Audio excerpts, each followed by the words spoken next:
ආයිබෝවන් දරුවනේ අපි 10 වසර අවසාන පාඩම තමයි කතා කරන්න යන්නේ 10 වසර ළමයි දෙවෙනි පොතේ අන්තිම පාඩම ප්‍රවේණ විද්‍යා පාඩම. හොඳයි ප්‍රවේණ විද්‍යා පාඩම පටන් ගන්න කලින් 9 වසරේදී අපි කතා කළා මතක ඇති ජෛව විවිධත්වය කියලා කොටසක්. ජෛව විවිධත්වය කියන්නේ මේ ජීවීන් අතර පවතින විවිධත්වය නැත්තම් වෙනස්කම. ජීවීන් අතර පවතින විවිධත්වය. මේ විවිධත්වයයි ප්‍රවේණ විද්‍යාව අතර සම්බන්ධය මොකක්ද කියලා කතා කරොත් එහෙම මේ ප්‍රවේණික වෙන තොරතුරු නිසා ජීවීන්ගේ වෙනස්කම් ඇතිවීම සම්බන්ධතාවයක් තියෙනවා. හැබැයි ජෛව විවිධත්වය ගැන ගොඩක් කතා කරන්නේ නැහැ මේ පාඩමේ නිකම්ම මතක් කළේ. ජෛව විවිධත්වය ආකාර තුනයි. ඒ තමා එකම විශේෂය තුළ ජීවීන්ගේ වෙනස්කම් තියෙනවා. දැන් ඒක අපි මේ ප්‍රවේණ විද්‍යාවේදී කතා කරන උදාහරණයක් ගත්තොත් මානවයා කියන විශේෂය homo sapiensලා එකිනෙකාට ඔක්කොම සමාන නැහැ.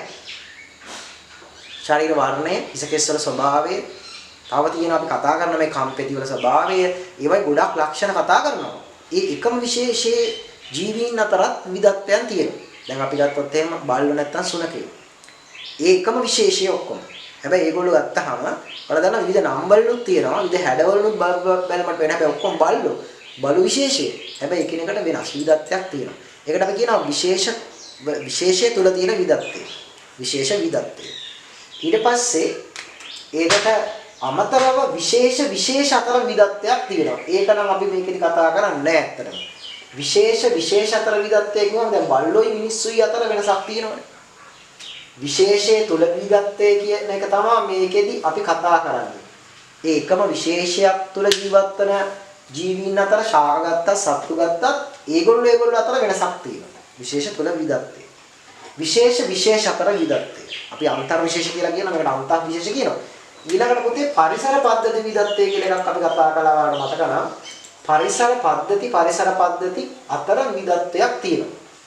මේක මේ පාඩමට ලොකුවට අදාළ නැහැ. ඒක නිසා මේ කෙටියෙන් කියන්නේ විවිධත්වය ගැන කතා කරද්දී මේ විශේෂ තුල විවිධත්වයට හේතුව මේ ප්‍රවේණ විද්‍යාවේදී කතා කරනවා. මේ එකම විශේෂය තුළ ජීවීන්ගේ විවිධත්වයන් ඇති වෙන්නේ කොහොමද? ඒවා සම්ප්‍රේෂණය වෙන්නේ කොහොමද? ඒවට බලපාන්නේ මොන කාරණාද කියන එක ප්‍රවේණ විද්‍යාවේදී අපි කතා බහ කරන්න උත්සාහ කරනවා. හොඳයි. එහෙනම් දැන් අපේ පාඩමේ ඉස්සෙල්ලාම තියෙනවා විවිධත්වයේ ජෛව විවිධත්වය කියන එක ඒක ප්‍රධානාකාර තුනයි. එකක් තමයි විශේෂ තුල පවතින විවිධත්වය. දෙවෙනි එක තමයි විශේෂ අතර පවතින විවිධත්වය. තුන්වෙනි එක තමයි පරිසර පද්ධති විවිධත්වය. අපි මේ පාඩමේදී කතා කරන්නේ එකම විශේෂයක් තුළ ජීවීන්ගේ ඒගොල්ලෝ එකිනෙකට වෙනස් වන ඒගොල්ලන්ගේ ලක්ෂණ වෙනස් වීම තමයි මේකෙදි ගොඩක් වෙලාවට කතා කරන්නේ. ඒකෙදි අපි කතා කරනවා ඇත්තරම ජීවීන්ගේ ආවේනික ලක්ෂණ ගැන. ආවේනික ලක්ෂණ. ආවේනිකව ගමන් කරන ලක්ෂණ. දෙමව්පියෝ අපි කියනවා දෙමව්පියන්ට ජනකයන් කියලා. ජනකයන්. දෙමව්පියන්ගෙන් හැදෙන දරුවෝ ඒගොල්ලන්ට අපි කියන්නේ ජනිතයෝ කියලා. ජනිතයන්. මේ දෙමව්පියන්ගෙන් දරුවන්ට ජනකයින්ගෙන් ජනිතයන්ට උරුම වෙන ලක්ෂණ තියෙනවා. තාත්තගෙන් අම්මගෙන් දරුවන්ට උරුම වෙන ලක්ෂණ තියෙනවා. මෙන්න මේ පරම්පරාවෙන් පරම්පරාවට ගමන් කරන ලක්ෂණ අපි හඳුන්වනවා ළමයි ආවේනික ලක්ෂණ කියලා. එතකොට ළමයි මොකද්ද මේ ආවේනික ලක්ෂණයක් කියන්නේ? ආවේනික ලක්ෂණයක් කියන්නේ දෙමව්පියන්ගෙන් දරුවන්ට නැත්නම් ජනකයින්ගෙන් ජනිතයන්ට උරුම වෙන ලක්ෂණ. ඔයාලා නිකන් හිතලා බලන්නකො. සමහර අයගේ රූප දැක්කහම කියනවා මේ දරුවා අම්මා වගේමයි. නේද? නැහැ අම්මගේ වගේමයි. තාත්තා වගේමයි. එහෙම නැත්නම් සීයා වගේමයි. ආච්චි අම්මා වගේමයි. අන්න ඒ වගේ තමන්ගේ ලේ ඥාතීන්ගේ නම් ගම් කියා සමහර වෙලාවට ඔයාලට කියලා. නේද? ඔයාලට සමහරට කියලා ඇති මේ ආච්චි වගේමයි, සීයා වගේමයි. ඒ කියන්නේ වයසට ගිහින් වගේ පේනව නෙමෙයි කියන්නේ. අර ඒ මුහුණුව, ඒ හැඩරුව ආවේනිකව ඇවිල්ලා තියෙනවා. ඒ වගේ අපිට ආවේනික වෙන ලක්ෂණ තියෙනවා. මොනවද එකක් සිරුරේ වර්ණය එනවා. ගොඩක් වෙලාවට දෙමෝපිය දෙන්නා ඒ ආච්චි අම්මගේ තාත්තා සීයාගේ පරම්පරාවත් එක්කලා කට්ටියම සුදුයි නම් සුදු වර්ණයක් එනවා. සමහර වෙලාවට අම්මයි තාත්තයි දෙන්න සුදු වෙලා කළු දරුවෙක් උපදින්න ඉඩ තියෙනවා. එහෙම වෙන්න සමහරට ඒ පරම්පරාවේ ඊට උඩ කොටස පැටිකිරිය කියලා අපි කියනවා. උඩ කොටස ගත්තාම ඒ උඩ කොටසේ ආච්චි අම්මලා සීයලගේ වර්ණ ආයි ඉස්මතු වෙන තැන් තියෙනවා. හිසකෙස් වල ස්වභාවය. සමහර අයගේ හිසකෙස් කර්ල්. සමහර අයගේ හිසකෙස් කර්ල් නෑ. ඔයාලා දන්නවනේ. දැන් මේ වගේ හිසකෙස් තියන අය ඉන්නවා. කර්ල් හිසකෙස්. සමහර අයගේ කර්ල් නෑ. මේ වගේ ඉත්තකුරු වගේ කොණ්ඩ තියන අය ඉන්නවා. නේද? එතකොට මේ ආවේනිකව එන ලක්ෂණ. ඒ විතරක් නෙමෙයි අපි ගත්තොත් එහෙම මෙන්න මේ හිසකෙස් නලල මත පිහිටන ආකාර තියෙනවා. මේ කම්පෙති වල ස්වභාවයන් තියෙනවා. මේ කම්පෙති වල ස්වභාවයන් තියෙනවා. එතකොට නාසයේ ස්වභාවය තියෙනවා. මේ ඇහි බැමි වල ස්වභාවයන් තියෙනවා. මෙන්න මේ වගේ දෙමව්පියන්ගෙන් දරුවන්ට යන ආවේනික ලක්ෂණ ගණනාවක් තියෙනවා. අපි මේ ආවේනික ලක්ෂණ මොනවද කියලා මුලින්ම මේ පාඩමේදී කතා කරමු. අපි කීපයක් ඉස්සෙල්ලා කතා කරලා ඉමු. දැන් මේ හිසකෙස් වල ස්වභාවය බලන්න. මේ රැලි ගැසුණු හිසකෙස්, රැලි ගැසුණු නැති හිසකෙස් තියෙනවා. ඔන්න එක ලක්ෂණයක්. මේ රැලි ගැසුණු හිසකෙස් තියෙනවා. ඒක මෙන්න මේ වගේ මම මේ අදින් ඉත්තකුරු වගේ කොණ්ඩ ගස් ටිකක් රැලි ගැසුණු නැති කෙස්වස් තියෙනවා. ඊළඟට පුතේ ආයිමත් ගත්තාම තව ලක්ෂණයක් තමයි මෙන්න මේ කම්පෙති වල ස්වභාවය. සමහර අයගේ කම්පෙත්ත මෙතනින් මෙන්න මෙහෙම ඇලිලා. මෙහෙම ඇලිලානේ. සමහර අයගේ කම්පෙත්ත තියනවා පුතේ මෙන්න මෙහෙම තියෙනවා. ඒතර කම්පෙත්ත ඇලිලා නැහැ නේද? මේ කන මෙතන මෙතෙන්ට ඇලිලා නැහැ. ඒතර සමහර අයගේ නහය පැත්තෙන් බලපුවම තමයි මෙන්න මේ උල් හැඩයට තියෙනවා. සමහර අයගේ නහය මොක්කන් හැඩයට තියෙනවා. සමහර අයගේ ඇහිබැමි එකිනෙක යා වෙලා නැහැ. සමහර අයගේ ඇහිබැමි එකිනෙක මේ ඇහිබැමට යා වෙලා තියෙනවා. ඔය දෙය යා වෙලා තියෙනවා. එතකොට සමහර අයගේ hina වෙනකොට මූණේ වලවල් ගහනවා. සමහර අයගේ මූණේ වලවල් ගහන්නේ නැහැ.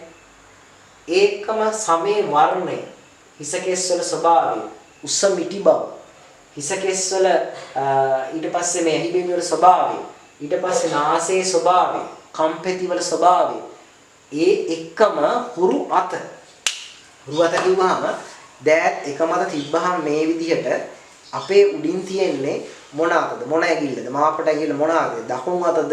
එහෙනම් දකුණු අත.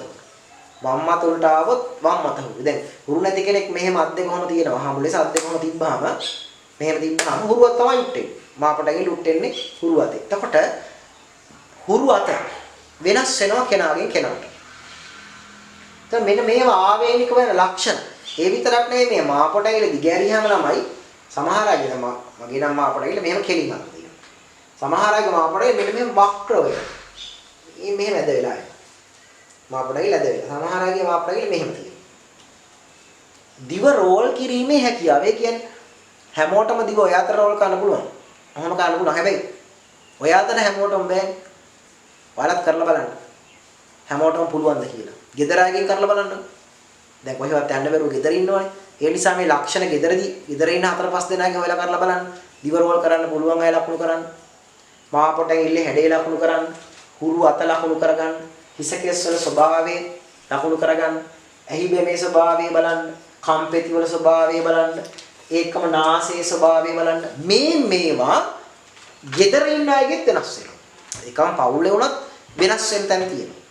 ආවේනික ලක්ෂණ දෙමව්පියන්ගෙන් දරුවන්ට උරුමුණත් මම අර කිව්වේ පෙර පරම්පරාවලියෝ මෙතෙන්ට එන්න පුළුවන්. දෙමව්පියන්ගේ නැති ලක්ෂණ දරුවන්ට එන්න පුළුවන්. හැබැයි පන්ති කාමරයක් ගත්තොත් ළමයි මේක විශාල ලෙස වෙනස් වෙනවා. ගොඩක් වෙනස් වෙනවා එකම පවුලයට වඩා. හොඳයි අපි එහෙනම් පාඩමට යන්. ඔයාලගේ ටියුට් එක ගන්න. ටියුට් එකේ සටහනේ ඉස්සෙල්ලාම තියෙන්නේ ජෛවිකත්වයේ ප්‍රධාන ආකාර තුනකි. 1. එකම විශේෂයක් තුල පවතින විවිධත්වය.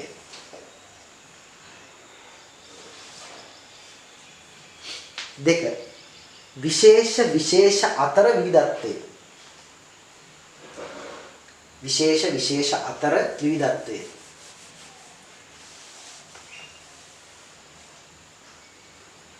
විශේෂ අතර විවිධත්වය. ඊළඟට 3 වෙනි එක. පරිසර පද්ධති විවිධත්වය. පරිසර පද්ධති විවිධත්වය.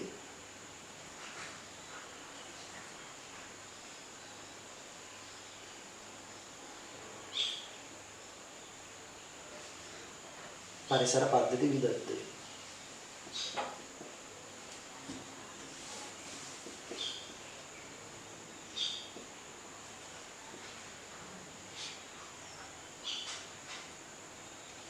හරි.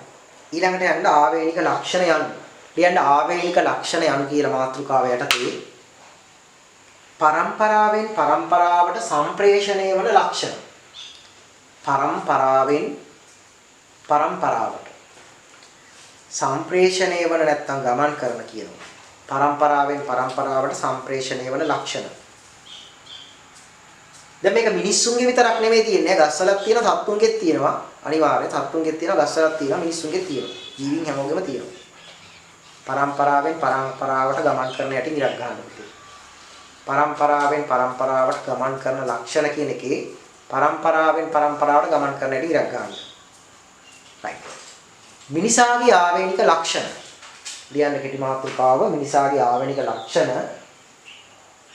ඒ කියන්නේ මිනිසාගේ පරම්පරාවෙන් පරම්පරාවට ගමන් කරන ලක්ෂණ කීපයක් මම කියන්න යන්නම්. 1. සමේ වර්ණය.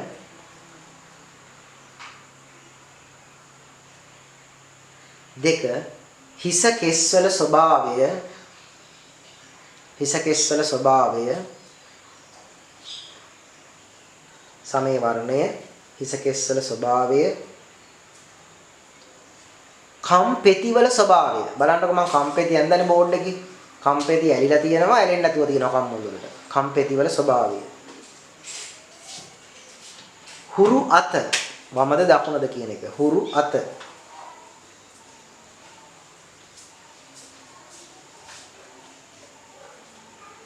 දිව රෝල් කිරීමේ හැකියාව. දිව රෝල් කිරීමේ දිව රෝල් කිරීමේ හැකියාව.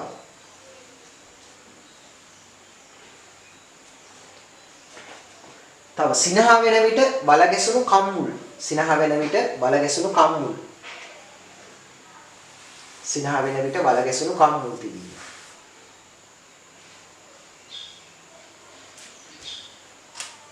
ඊළඟ ඍජු හෝ වක්‍ර මාපොට ඇඟිල්ල.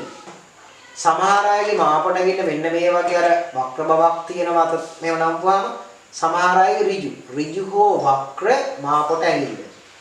ඍජු හෝ වක්‍ර මාපොට ඇඟිල්ල.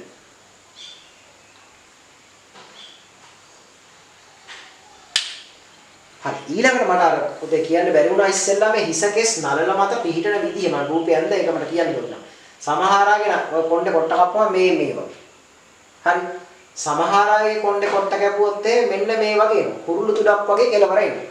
එතන මේ හැඩ දෙකක් නේ මේක එක හැඩයක් මේක එක හැඩයක්. දැන් මේ S2 මේක ඔය විදියට කටනම් ඕනම තියෙනකොට මේ හිසකෙස්වල ස්වභාවය මේ නලල මත පිහිටන විදිය ඕනම තියෙනවා ෆ්ලැට් එකට මේකේ කුරුළු තුඩක් වගේ ඉස්සරහට එනවා. හරි. ඒතර ඒකත් කියන්න හිසකෙස් නලල මත තුඩක්සේ පිහිටීම මේ තුඩක්සේ පිහිටනව නැහැ. නලල මත තුඩක්සේ පිහිටීම.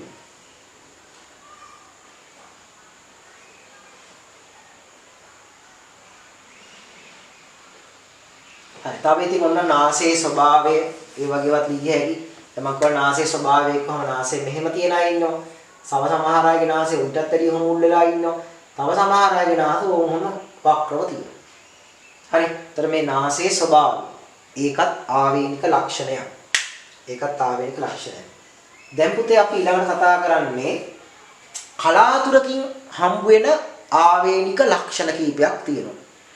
ඒකක් තමයි බහුඅංගුලිකතාව. බහුඅංගුලිකතාවය කියන්නේ ඉතින් ඔයාලා දන්නවා සාමාන්‍ය කෙනෙක්ට ඇඟිලි 5යි තියෙන්නේ. ඇඟිලි 5යි.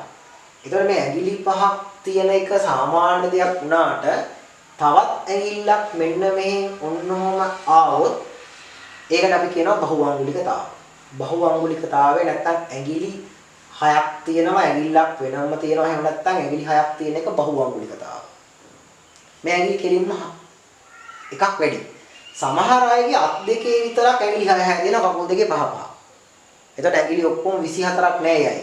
දැන් සාමාන්‍ය 20ක් තියෙන්න ඕනේ ඒගොල්ලෝ 22යි. 22ක් තියෙනවා.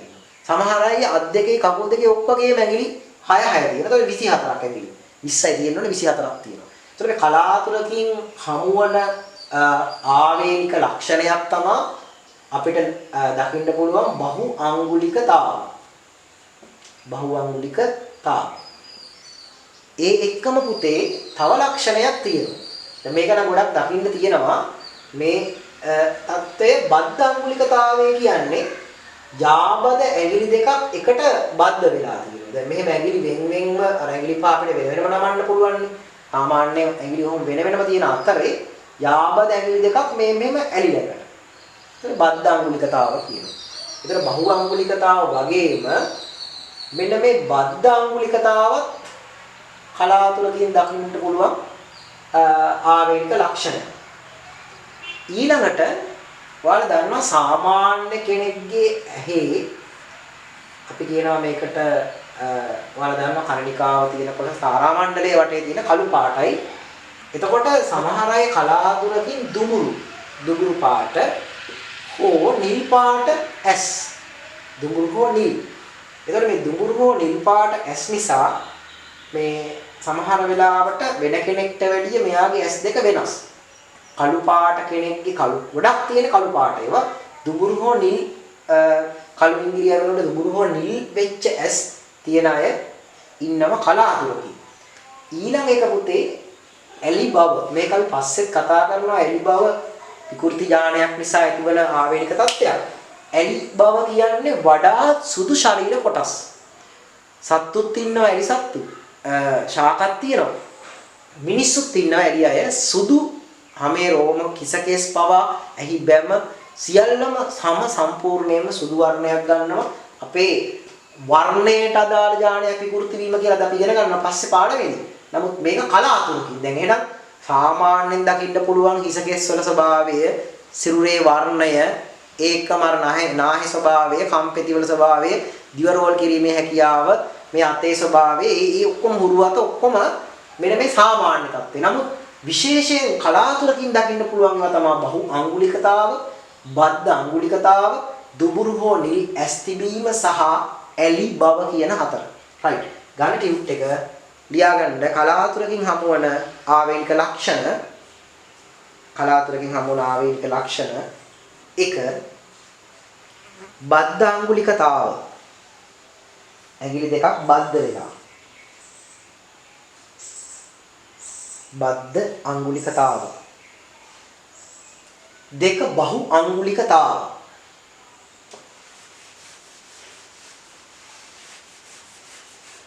බද්ධ අංගුලිකතාව.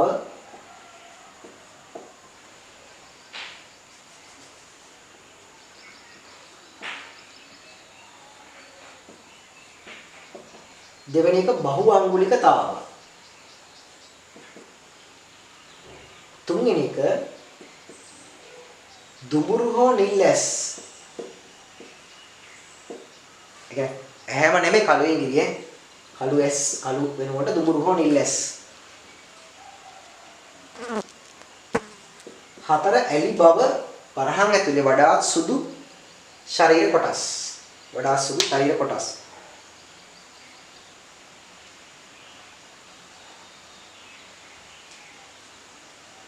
හරි. දැන් තව ලක්ෂණ ටිකක් තියෙනවා. අපි නිකන් හිතනවා ආවේනිකයි කියලා නෑ. ආවේනික නැති ලක්ෂණ. ආවේනික නැතුව කරගන්න පුළුවන් ලක්ෂණ ටිකක්. අපි හිතමු අම්මයි තාත්තයි දෙන්නම සාමාන්‍යයෙන් ඔය ශරීර තියෙන කෙනෙක්. ළමයාට පුළුවන් ව්‍යායාම ටිකක් කරලා, කෑම රටා වෙනස් කරලා, ව්‍යායාම හොඳට කරලා, මාංශ පේශි වර්ධනය කරගෙන, ඔයාලා දන්නවා සමහර වෙලාවට මෙන්න මෙහෙම අර 6 pack එහෙම කියලා කියන්නේ නේද? බඩේ අර රැලි ටික ගන්න හදාගන්න එක. ඒක මස් පිඩු මෙහෙම හදාගන්න එක. මේවා ආවේනික නැහැ. උපදිනකොට මොහොම මස් පිඩු එක්කලා 6 pack එක කරලා ළමෙක් උපදින්නේ නැහැ. එහෙම ආවේනික නැහැ. එතකොට මේක අපි ව්‍යායාම කරලා ආහාර මගින් පෝෂණය මගින් පාලනය කරලා හදාගන්න තත්ත්වයක් සිරුරේ මාංශ පේශි වල ස්වභාවය. මාංශ පේශි වර්ධනය කරගන්නත් පුළුවන් ඕන නැත්තරම නැති කරගන්නත් පුළුවන්. මාංශ පේශි වල ස්වභාවය. ඒතර මේවා ව්‍යායාම මගින් හදාගන්න ඒවා. ඒවා ආවේනික නැහැ. ඒ එක්කම සමහර අයගේ තියෙන ලප කැලල්. ඒක ලප කැලල් වගේක් තියෙන ඒවා ආවේනිකව යන්නේ නැහැ. අම්මගේ තාත්තගේ අතේ ලපයක් තියෙනවා. මෙහෙම ලොකු ලපයක් කළු පාට එකක්. ඒක ළමයාට. එහෙම යන්නේ ලප කැලල් කියන ඒවා. තුන්වෙනි එක තමයි සපත්තු ගැට. සපත්තු ගැට කියන්නේ දැන් සමහරට සපත්තු ගැට කර ගැට වගේ එනවා. සපත්තු දාලා කාලයක් යද්දී ඒවත් ආවේනික නැහැ. සපත්තු ගැට කියන ඒවා. ඒවත් ආවේනික නැහැ. එතකොට ආවේනික නොවන නිකන් ආවේනික වගේ පේන ලක්ෂණ අර මාංශ පේශි වල වර්ධනේ ලප කෑල්ල වල ස්වභාවය සිරුරේ අනිත් එක තමයි අන්න අර සපත්තු ගැට කියන එක. හොඳයි අපි ලියමු මේ කාරණා ටික. ලියන්න ආවේනික නොවන මානව ලක්ෂණ කිහිපයකි. ආවේනික නොවන ලක්ෂණ එක ව්‍යායාම මගින් සකස් කරගත් මාංශ පේශි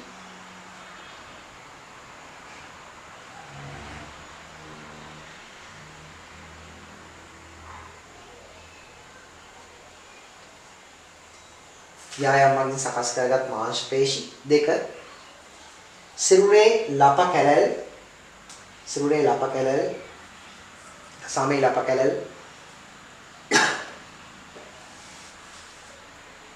කැලල් ඊළඟට සපත්තු මගින් ඇතිවන සපත්තු කරගැට සපත්තු ගැට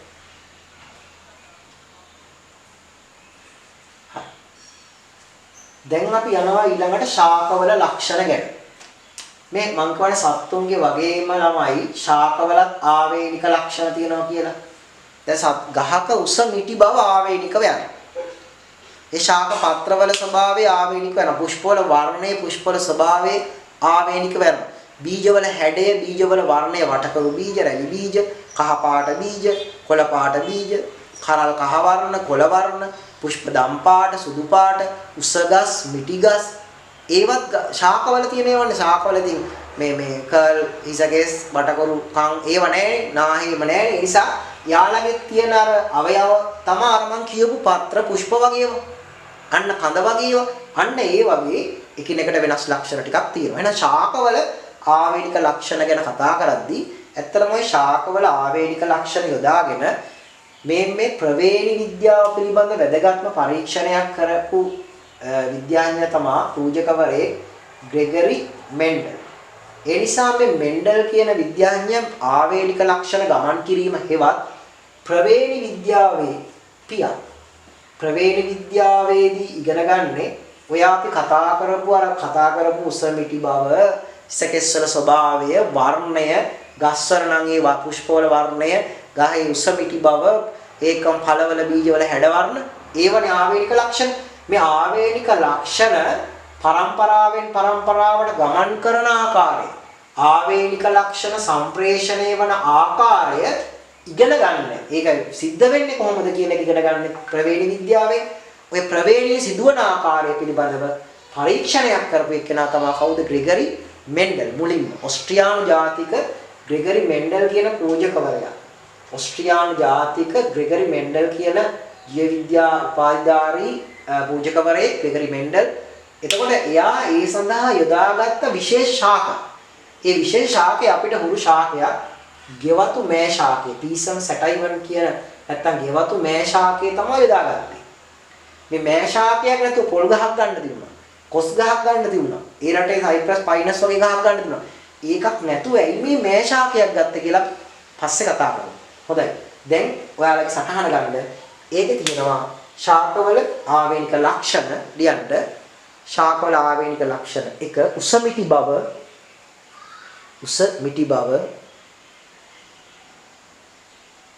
පුෂ්පවල වර්ණ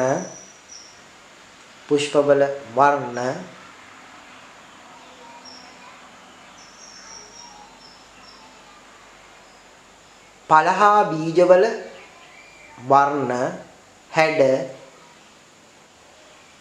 බීජවල වර්ණ හැඩ ඒවයි කීපයක් අපි ගමු. right ඊළඟට ප්‍රවේණිය යන. right ප්‍රවේණිය කියන්නේ මොකද්ද? එහෙනම් මම කො ප්‍රවේණි විද්‍යාව ඉගෙන ගන්නේ ආවේනික ලක්ෂණ පරම්පරාවෙන් පරම්පරාවට ගමන් කිරීම එහෙම නැත්නම් සම්ප්‍රේෂණය වන ආකාරය පිළිබඳව ඉගෙන ගන්න එක තමයි ප්‍රවේණි විද්‍යාව කියන්නේ. ප්‍රවේණිය කියන්නේ එහෙනම් ආවේනික ලක්ෂණ පරම්පරාවෙන් පරම්පරාවට ගමන් කිරීම. ප්‍රවේණි විද්‍යාවේ පියා ඕස්ට්‍රියානු ජාතික ග්‍රෙගරි මෙන්ඩල්. ඒ ග්‍රෙගරි මෙන්ඩල් එයාගේ ප්‍රවේණික ආවේනික ලක්ෂණ ගමන් කරන ආකාරය නැත්නම් ප්‍රවේණිය සිදු කරන ආකාරය ගැන පරීක්ෂණ කරන්න යොදාගත්තා ගෙවතු මෑ කියන ශාකය. ඒ සටහන අපි පොඩ්ඩක් ලියන්න. right. එතකොට ගන්න දැන් ප්‍රවේණී යනු ආවේනික ලක්ෂණ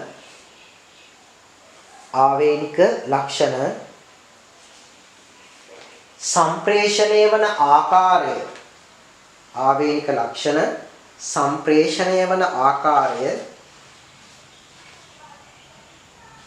පැහැදිලි කිරීම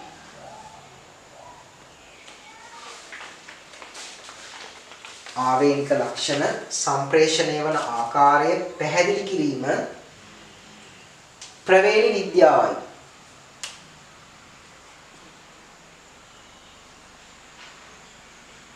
ආවේනික ලක්ෂණ සම්ප්‍රේෂණය වන ආකාරය පැහැදිලි කිරීම ප්‍රවේණී විද්‍යාවයි.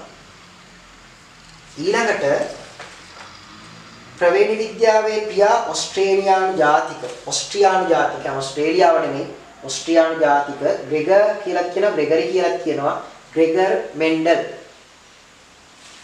වේ ග්‍රෙගර් මෙන්ඩල් වේ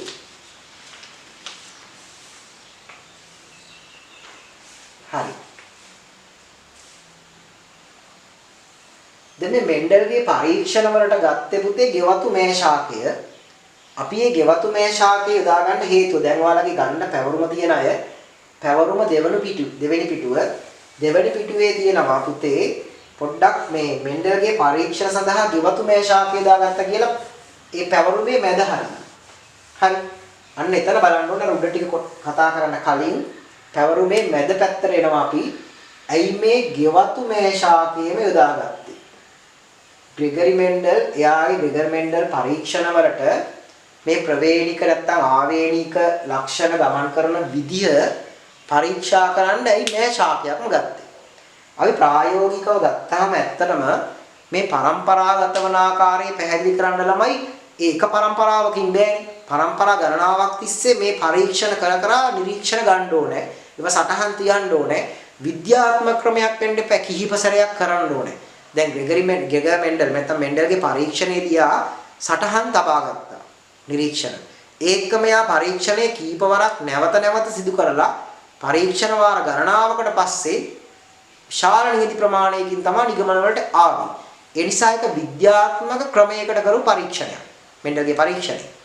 ඒකට යා ගෙවතු මේ ශාකයේ ගත්තේ ඔයාලට තේරෙන්න ඕන දැන් අපි හිතමු දැන් ශාක දෙකක් මෙහෙම XY කියන ශාක දෙකෙන් පළමු පරම්පරාවක් අපි ගත්තොත් මුල් පරම්පරාවට අපි F1 කියනවා පළවෙනි නිකන් කියමුකෝ මේ අම්මයි තාත්තයි නැත්තම් මව් ශාක දෙක මේකෙන් හැදෙන මේ ශාක පරම්පරාව මෙයාගේ ලක්ෂණ මේගොල්ලන්ගේ තියෙනවා මේ ලක්ෂණ මෙතෙන්ට ආවා ඊට පස්සේ මෙයාගෙන් තව එක්කෙනෙක් එකතු වුණාම තව ලක්ෂණ අපි F2 තව දෙවෙනි පරම්පරාව එතෙන්ට ඒ ලක්ෂණ යනවද එයාගේ ඒ ලක්ෂණ තියෙනවද දැන් එහෙම බලන්න එපේ එහෙම බලන්න ගියාම පුතේ දැන් පොල් ගහක් ගත්තා කියමු පොල් ගහක් අරගෙන තව පොල් ගහක් අරගෙන පොල් ගහ දෙක පරාගණය කරලා පොල් බීජයක් හදලා එයා ඊළඟ පොල් ගහ හැදෙනකොට මෙන්ඩල් මැරිලක් තිබුණා. එයි අවුරුදු 20ක් යනවානේ. ඒක මේගොල්ලෝ මේ පොඩි ඉඩක වගා කරන්නත් බෑනේ. පැහැදිලිව බාහිරයෙන් ප්‍රතිවිරුද්ධ ලක්ෂණ නැත්තම් කැපී පෙනෙන වෙනස් ලක්ෂණ පේන්නෙත් නෑ ඒ ගස්වල. නමුත් මේ මෑශාකයේ කියන ලක්ෂණ මම කියන්නේ දැන් හදිස්සිය ස්වපරාගන පරපරාගන කරන්නොත් පොල් ගහක් දිගේ උඩට බඩ ගාලා මහ විශාල ගස් තෝරගත්තොත් වෙන එක පොල් ගහක් දිගේ බඩ ගාලා ඒකේ පරාගන ටිකක් අරන් තව පොල් ගහකට ගිහින් ඒක පරාග ගාලා එහෙම කරන්න බෑ නැත්නම් ඒ ගහේ මල් දෙක පරාගණය කරන්න එහෙම බෑ ප්‍රායෝගිකව පහසු නෑ නමුත් අපි දන්නවා මේෂාකය ගොඩක් උසමහත යන කෙනෙක් නෙවෙයි ජීවන චක්‍රයේ කෙටි කාලයකදී මාස 2ක් 3ක් යද්දි මල් පිපිලා බීජ හදලා ඒ බීජ ටික ආයෙ පැල කරලා තව පරම්පරාවක් ගන්න පුළුවන් ආයෙත් පරම්පරාවක් අවුරුද්දකදී පරම්පරා 3-4ක් බලන්න පුළුවන් කිසි ගැටලුවක් නැහැ පැහැදිලිවම වගා කරන්න අඩු ඉඩක් යන්නේ අවශ්‍ය වුණාම මේෂාකයේ පරපරාගණය කරන්න පුළුවන් ස්වභාවයෙන් ස්වපරාගණය වෙන්නේ පහසුවේ පරපරාගණයක් කරන්න පුළුවන් ස්වභාවයෙන් ස්වපරාගණය වෙනවා අවශ්‍ය නම් පරපරාගණය කරන්න පුළුවන් වගා කරන්න පහසුයි උඩා ඉඩක් යන්නේ ඉක්මනින් වර්ගය ආවෝ කරලා පරම්පරා හදනවා පැහැදිලි ප්‍රතිවිරුද්ධ ඒවා අපි කියනවා පරස්පර ලක්ෂණ ප්‍රතිවිරුද්ධ නැත්නම් පරස්පර ලක්ෂණ කියන්නේ මොනවද කියලා ඔයාලට දැන් කතා කරනවා මේ මෙන්ඩල්ගේ පරීක්ෂණයේ ප්‍රකාශන ටික එකිනෙකට වෙනස්ව අඳුන ගන්න පුළුවන් ඒවා. දැන් අපේ නම් ගත්තොත් එහෙම අර මං කිව්ව කම්පෙති ඇලිච් එක නැති එක. කුරුවත වම දකුණ. හිසකෙස් කර්ල් නොවන. හරිද? එතකොට අපිට ඒව පැහැදිලිව වෙන් කළ අඳුන ගන්න පුළුවන්. අන්න ඒවට අපි කියනවා ප්‍රතිවිරුද්ධ ලක්ෂණ නැත්නම් පරස්පර ලක්ෂණ. මේ ප්‍රතිවිරුද්ධ ලක්ෂණ හොඳට තියෙනවා මේ මෑ ගස්වල. උස මෑ මිටි මෑ. හොඳට පැහැදිලිව පේනවා. එතකොට සුදු පාට මල් දම් පාට මල්. රැලි ගැසුණු බීජ වටකුරු බීජ. කහ පාට බීජ කොළ පාට බීජ. කහ පාට කරල් කොළ පාට කරල්. අග්‍රස්තේ පුෂ්පාට ගන්නවා පාර්ශික අංකුරවල පුෂ්පාට ගන්නවා සමහර ගස්වල. අන්න ඒ වගේ පැහැදිලි ප්‍රතිවිරුද්ධ ලක්ෂණ මේගොල්ලන්ගේ තිබුණා. ඒ එක්කම මේගොල්ලන්ගෙන් ගන්න පුළුවන් වුණා පහසුවෙන් නුමුහුන් ශාක. නුමුහුන් ශාක ප්‍රභේදයක් කියන්නේ පුතේ පරම්පරා ගණනාවක් තිස්සේ ගත්තත් ඒ උසනම් උස ලක්ෂණය ඒගොල්ලෝ අතර මුහුන් කරලා පැල හදන උසමයි. ඒගොල්ලෝ පරාගණය කරලා බීජ හදලා පැල හදන ඒත් උසමයි. ඊළඟ කට්ටිය පැල ගන්න ඒත් උසමයි. මේ වචනේ පස්සේ කතා කරනවා අපි නුමුහුන් කියන ලක්ෂණය පරස්පර කියන ලක්ෂණය ඔය ලක්ෂණ දෙකම අපි කතා කරනවා. නමුත් දැන් මේ මෑ ශාකේ ගන්න හේතුව මෙන්න මේ පැහැදිලිව වෙනස් නැත්තම් ප්‍රතිවිරුද්ධ ලක්ෂණ තියෙනවා ඒකේ. නුමුහුන් ශාක පරම්පරා ගන්න පුළුවන්. පරම්පරා ගණනාවක් තිස්සේ ඒ ලක්ෂණ ප්‍රවේණිගත වෙන ආකාරය පැහැදිලිව පේනවා.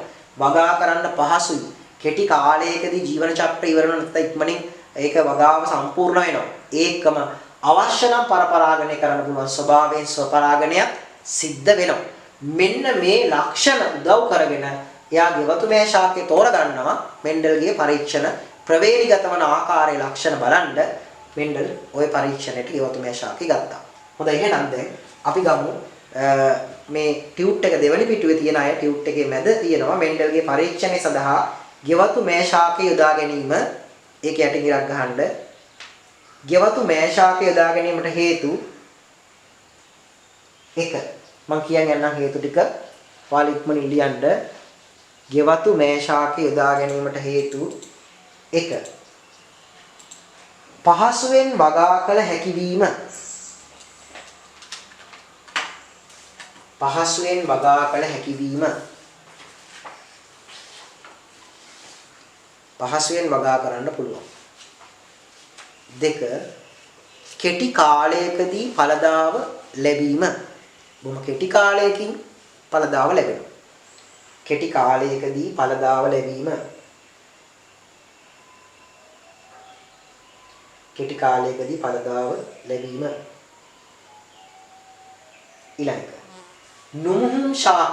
මම මේ වචනය පැහැදිලිව කියලා දෙනවා. නුමුහුන් කියන්නේ කලවම් නැහැ කියලා දැනට හිතා ගන්නකො මිශ්‍ර නැහැ කියලා. නුමුහුන් ශාක ලබාගත හැකි වීම.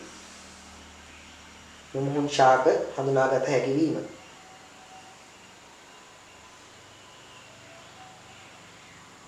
හරි. ඊළඟ පැහැදිලිව හඳුනාගත හැකි පරස්පර ලක්ෂණ. ඒ වචනේත් මම පැහැදිලි කරනවා කිව්වා. පැහැදිලිව හඳුනාගත හැකි පරස්පර ලක්ෂණ. උස මිටි. ඒ වගේ වටකුරු බීජ රැලි බීජ. හරිද? ඒ වගේ පැහැදිලිව හඳුනාගත හැකි පරස්පර ලක්ෂණ යුගල් තිබීම. පැහැදිලිව හඳුනාගත හැකි පරස්පර ලක්ෂණ යුගල් තිබීම. දැන් උස මිටි යුගලක් නේද? පැහැදිලිව හඳුනාගත හැකි පරස්පර ලක්ෂණ යුගල් තිබීම.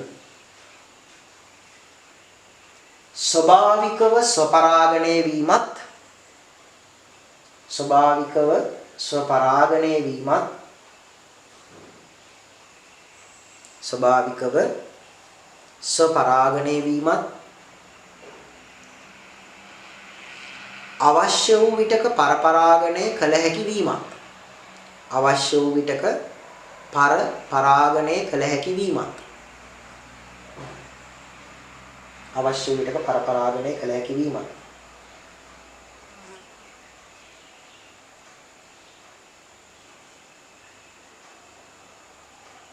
ඊළඟ මුහුන් කිරීම මගින් කලවම් කරනවා එකතු කරනවා ලක්ෂණ මිශ්‍ර කරනවා. මුහුන් කිරීම මගින්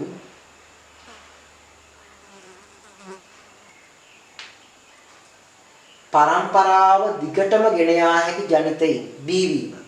මුහුන් කිරීම මගින් පරම්පරාව දිගටම ගෙන යා හැකි ජනිතයින් බීවීම.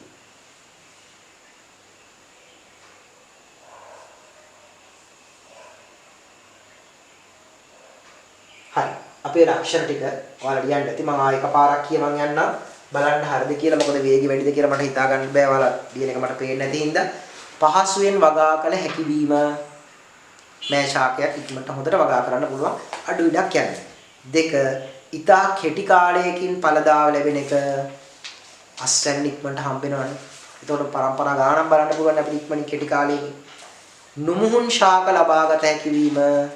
නුමුහුන් ශාක පෙළක් පරම්පරා ගණනාවක් එකම ලක්ෂණය පෙන්වනවා. ඒක පස්සේ පැහැදිලි කරනවා. ඊළඟට පහසුවෙන් හඳුනාගත හැකි පරස්පර ලක්ෂණ යුගල් තිබීම. පහසුවෙන් හඳුනා ගන්න පුළුවන් පරස්පර ලක්ෂණ යුගල්. උස්ස මිටි. ඒ වගේ වටකුරු බීජ රැලි බීජ. ඒ වගේ කහ කරල් කොළ කරල්.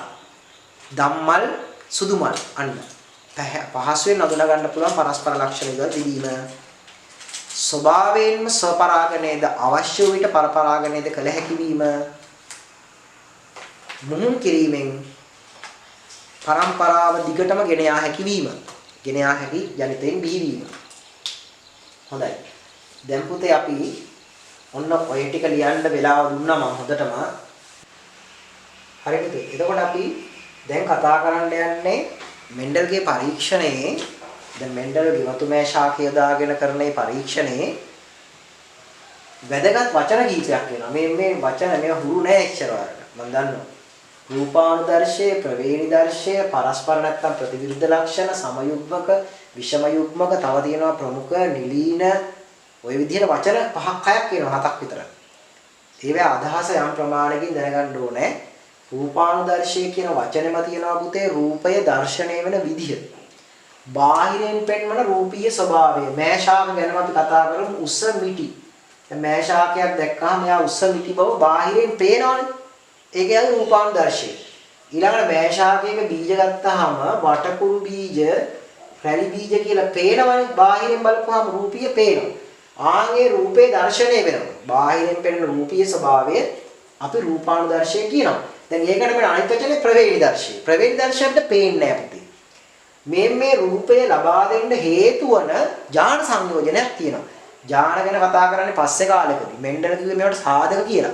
නමුත් දැන් අපි ඥාන කියන වචනේ දන්න නිසා මෙන්න මේ අපි හිතමු උස කියන එකට මේ මෙහෙම සංකේතයක් දැම්මොත්. උස. එතකොට මේ උස කියන එක තව මෙහෙම සංකේතයක් දෙන්න පුළුවන්. මිටි නම් මෙන්න මේ වගේ සිම්පල් ලකුණු. මිටි. දැන් මේ උස බව මිටි බව පෙන්වන්නේ මේ විදිහට රූපෙකින් නෙමෙයි ඥාන සංයෝජනයකින්. එහෙම නැත්නම් මෙන්න මේ යම් ලක්ෂණයක් සඳහා වග කියන ඥාන සංයෝජනය අපි කියනවා රූපානුදර්ශය මේක ප්‍රවේණිදර්ශය. එහෙනම් රූපානුදර්ශය කියන්නේ ජීවියෙකු මේ පෙන්වන බාහිර රූප ස්වභාවය. ඒ ලක්ෂණයක් සඳහා වග කියන ඥාන සංයෝජනයේ ප්‍රවේණිදර්ශකයේ මේ ප්‍රවේණිදර්ශයෙන් පස්සේ කතා කරා පරස්පර ලක්ෂණ නැත්නම් ප්‍රතිවිරුද්ධ. මං ඉස්සෙල්ලා කිව්වා පුතේ පාඩමේදී මේෂාකයේ පරස්පර ලක්ෂණ නැත්නම් ප්‍රතිවිරුද්ධ ලක්ෂණ ඉතා පැහැදිලිව පේනවා. එහෙනම් ප්‍රතිවිරුද්ධ ලක්ෂණ කියන එකේ තේරුම දැන් උසමෑ මිටිමෑ කියන එකේ පුතේ උසයි මිටි කියන කෙනා පැහැදිලිව වෙන් කර හඳුනාගත හැකි ලක්ෂණ. එහෙනම් පැහැදිලිව වෙන් කර හඳුනාගත හැකි එකිනෙකට වෙනස් ලක්ෂණ පරස්පර කියලා කියනවා. දැන් අපේ ගත්තොත් කොණ්ඩේ කර්ල් නැහැ. කම්පෙති ඇලිලා නැහැ. ඒ වගේ ගෙවතු මේෂාකේ උස මිටි. වටකුරු බීජ රැලි බීජ. ඊළඟට දම් පාට පුෂ්ප සුදු පාට පුෂ්ප. අන්න එහෙම පැහැදිලිව වෙන් කරගන්න පුළුවන් පරස්පර ලක්ෂණ තියෙනවා කියලා මේෂාකය ගැන කතා කරද්දී කිව්වා. නමුත් පරස්පර ලක්ෂණය කියන්නේ මොකද්ද? බාහිරින් පැහැදිලිව වෙන් කරලා හඳුනා ගන්න පුළුවන් මෙන්න මේ ලක්ෂණ. පැහැදිලිව වෙන් කර හඳුනාගත හැකි එකිනෙකට වෙනස් ලක්ෂණ පරස්පර ලක්ෂණ කියලා කියනවා. සමයුග්මක විෂම යුග්මක. ඒ වචන දෙකත් අපි කතා කරලා ඉන්නේ. දැන් ඔයාලට පේනවා මම මේ ප්‍රවේණිදර්ශයට අඳපු ඥාන සංයෝජනය. දැන් ඔයාලට බැලුවමට පේනවා මෙන්න මේ දෙන්න සමාන යුගල. යුග්මේ සමාන. සමයුග්මක. මේ දෙන්න සමයුග්මක. ඔන්න සමයුග්මක. ඥාන සංයෝජනයේ සමාන නම් සමයුග්මකයි. විෂම යුග්මක කියන්නේ ඒක අනිත් පැත්ත මේ. දැන් මෙයාගේ මේ දෙන්න සමාන නැහැ.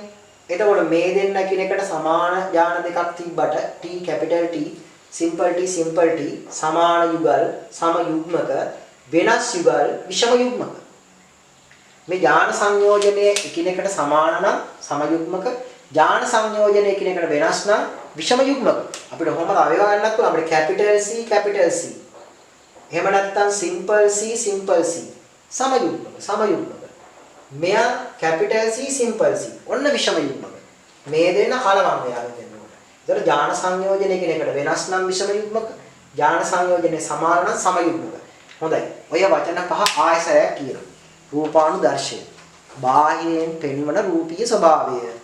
ගහක් දිහා සතෙක් දිහා මොකක් දිහා බැලුවත් බාහිරින් පෙනෙන රූපීය ස්වභාවය එච්චරයි. ප්‍රවේණි දර්ශය. ඒ යම් ලක්ෂණයකට බාහිරින් පෙනෙන ලක්ෂණ තියෙන්නේ. ලක්ෂණයකට වග කියන ඥාන සංයෝජනය. මේ ඥාන සංයෝජන වලට ඉංග්‍රීසි සංකේත කැපිටල් ඉංග්‍රීසි සිම්පල් ඉංග්‍රීසි අකුරු තමයි ළමයි යුගල් ලෙස දාන්නේ. එතකොට යම් ලක්ෂණයකට වග කියන ඥාන සංයෝජනය. පරස්පර නැත්තම් ප්‍රතිවිරුද්ධ. පැහැදිලිව පෙනෙන එකිනෙකට වෙනස් ලක්ෂණ. උස මිටි බව ඒකම අපි ගත්තොත් එහෙම වටකුරු බීජ රැලි බීජ බව අන්න ඒ දැන් ටිකම අපිට ගන්න පුළුවන් ඕ වගේ ප්‍රතිවිරුද්ධ ලක්ෂණ තියෙනවා. ඊළඟට සමයුග්මක සහ විෂම යුග්මක බව. ඥාන සංයෝජනයේ සමාන නම් ඒ කියන්නේ මේ අකුරු දෙක තුතේ සිම්පල් කැපිටල් T හරි සිම්පල් T හරි සිම්පල් C හරි කැපිටල් C හරි කියනවා නම් යුග්මයේ සමානයි તો සමයුග්මක. හැබැයි මේ යුගල වෙනස් නම් බලන්න මේගොල්ලම තමයි මේ දෙන්නේ. මේ දෙන්නේ. ඒතර විෂම යුග්මකයි. ඔන්න ඥාන සංයෝජනයේ කියන එකට සමාන නම් සමයුග්මකයි. ඥාන සංයෝජනයේ කියන එකට වෙනස් නම් පුතේ විෂම යුග්මකයි. හොඳයි මේ වචන පහ අපි අර්ථ දක්වන්නේ. ගන්න එක රූපානුදර්ශය. ලියන්න රූපානුදර්ශය කියන වචනේ ඉස්සරහින් රූපානුදර්ශය කියන එකේ අදහස දැන් ඔයාලගේ පැවරුම තියෙන අය දෙවෙනි පිටුවේ උඩම තියෙන්නේ. මේ මෙන්ඩල්ගේ පරීක්ෂණයේ යෙදෙන වචන ටික. එක පළවෙනික රූපානුදර්ශය ලියන්න. ජීවියෙකු පෙන්වන බාහිර ස්වરૂපය. ජීවියෙකු පෙන්වන බාහිර ස්වરૂපය.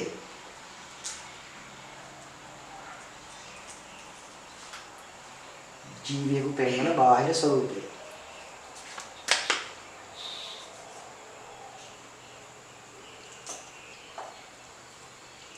හරි උදාහරණ අතන උදාහරණ ලියන්න තියෙනවා. උස ශාක මිටි ශාක වටකුරු බීජ රැලි බීජ උස ශාක මිටි ශාක වටකුරු බීජ රැලි බීජ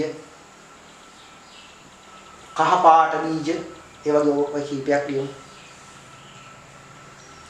උස ශාක මිටි ශාක වටකුරු බීජ රැලි බීජ කහ බීජ. හොඳයි. ඊළඟට යන්න ප්‍රවේණි දර්ශය කියන වචනේ තියෙන ළඟට ඔයාලට ලියන්න. යම් ලක්ෂණයක් සඳහා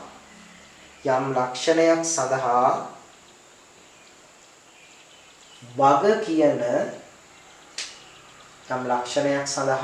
කියන ඥාන සංයෝජනය. යම් ලක්ෂණයක් සඳහා වග කියන ඥාන සංයෝජනය.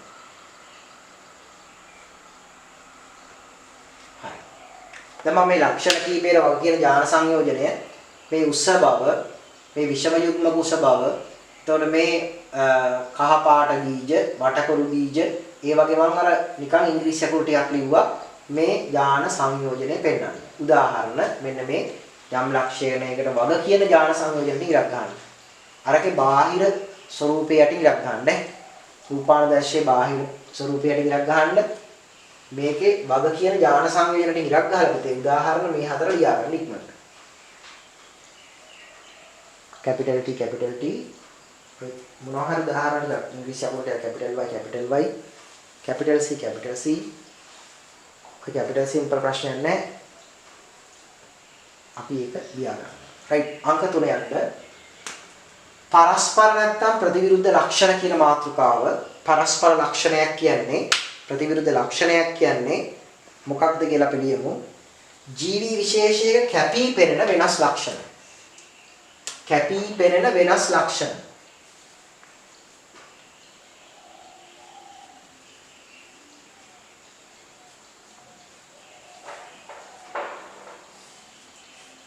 ජීවි විශේෂයක කැපී පෙනෙන වෙනස් ලක්ෂණ. ඔයාලා ඉලක්ක ගන්න පුතේ කැපී පෙනෙන වෙනස් ලක්ෂණ. කැපී පෙනෙන වෙනස් ලක්ෂණ.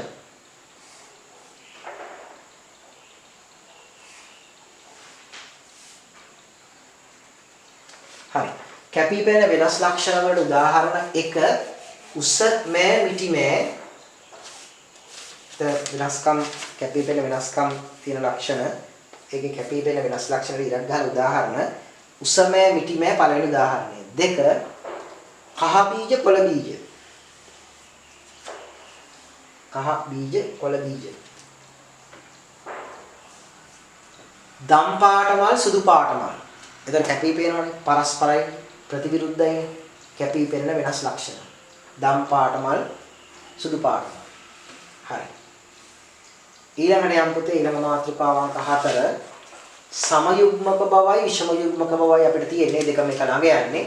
සමයුග්මක බව මාතෘකාවලියන් අංක 4 සමයුග්මක බව ජාන සංයෝජන නැත්නම් ජාන යුගල් සමාන වූ විට ජාන යුගල සමාන වූ විට ජාන යුගල සමාන වූ විට දැන් ජාන යුගල සමාන වූ විට කියලා පුතේ උදාහරණ වලට මේ කැපිටල් ලකුණු දෙකක් ලියනවා නම් එහෙමයි සිම්පල් ලකුණු දෙකක් ලියනවා නම් ඒත් එහෙමයි හරිද කොහොම හරි එකම වර්ගයේ අකුරු දෙකක් එන්න ඕනේ ජාන සංයෝජනේ සමාන වූ විට නැත්නම් ජාන යුගල සමාන වීම ඉරක් ගහන්න ජාන යුගල සමාන වීම උදාහරණ මේ අකුරු ටික ලියන්න capital T කමාවක් simple T කමාවක් capital C කමාවක් simple C කමාවක්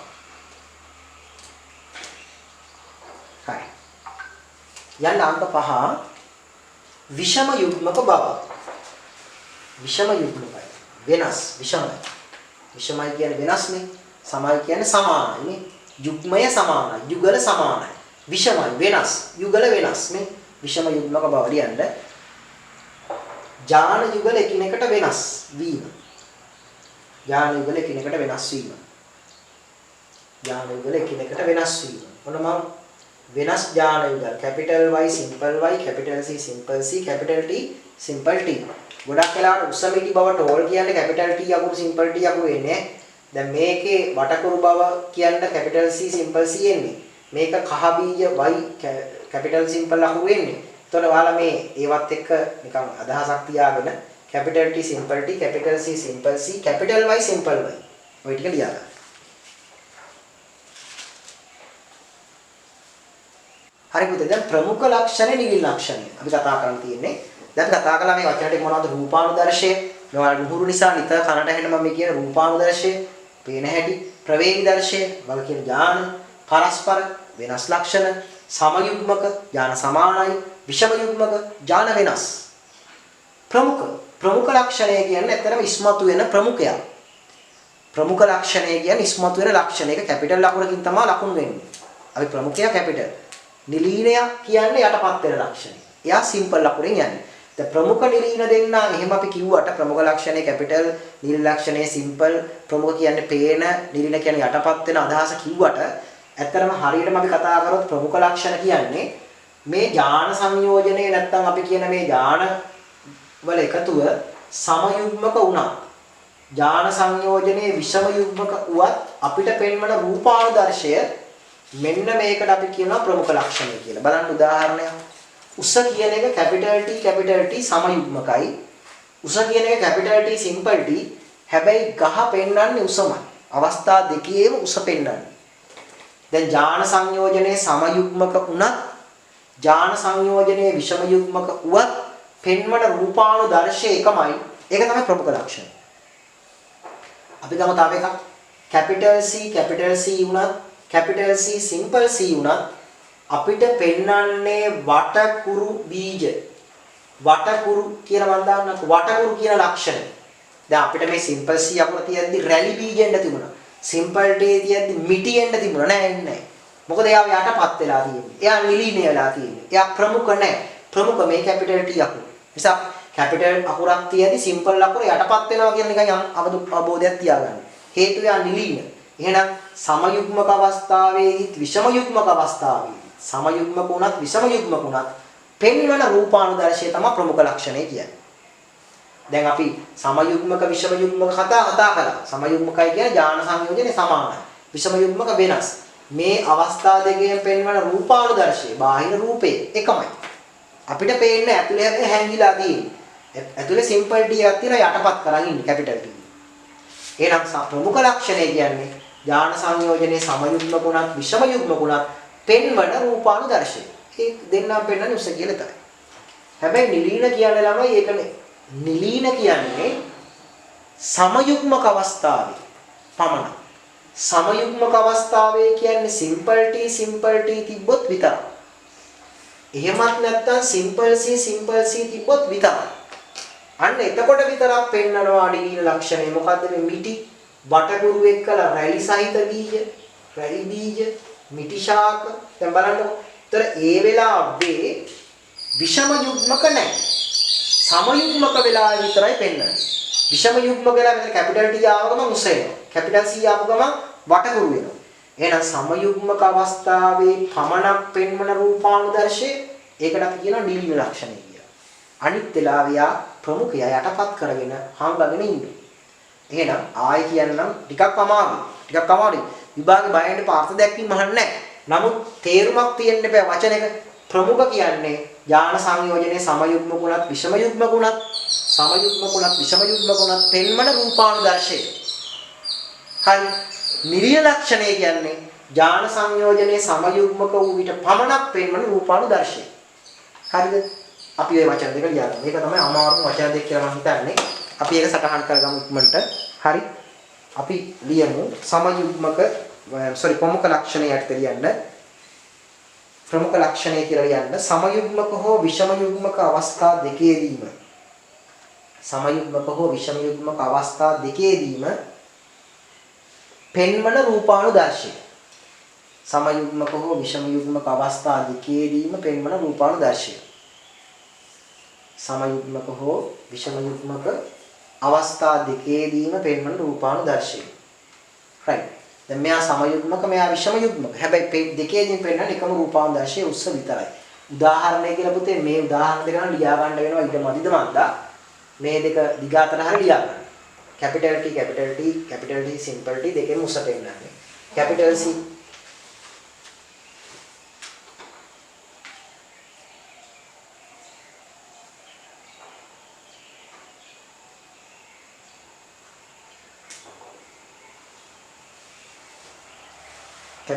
capital C simple C මේ capital C දෙකෙම පෙන්නන වටකුරු. හරි.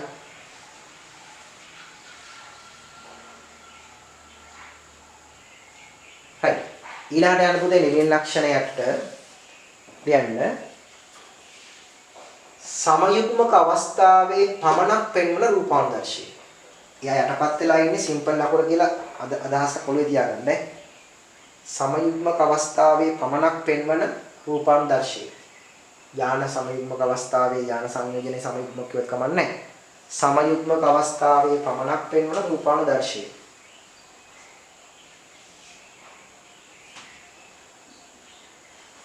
හරි. උදාහරණ simple T මිටි simple C පැලි බීජ ඒ වගේ අපි පොඩ්ඩක් උදාහරණ දෙකක් දාගමු.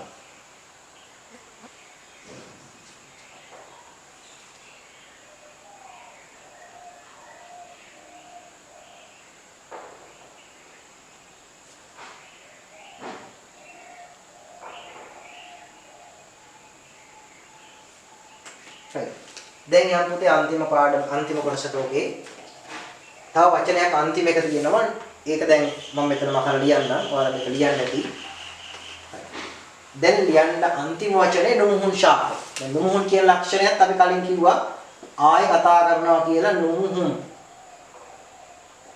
මේ නුමුහුන් කියන වචනය නුමුහුන් ශාක නැත්නම් නුමුහුන් ශාක කියලා නුමුහුන් කියන වචනේ තේරුම මුහුන් නෑනේ. හලවන්නේ නුමුහුන් කියන්නේ පරම්පරා ගණනාවක් තිස්සේ අපි බැලුවත් එකම ලක්ෂණය නම් ඒ ලක්ෂණයම පෙන්නනවා. උදාහරණයක් විදිහට ගත්තොත් එහෙම උසමෑ එක මුහුන් කරාම එන්නේ උස.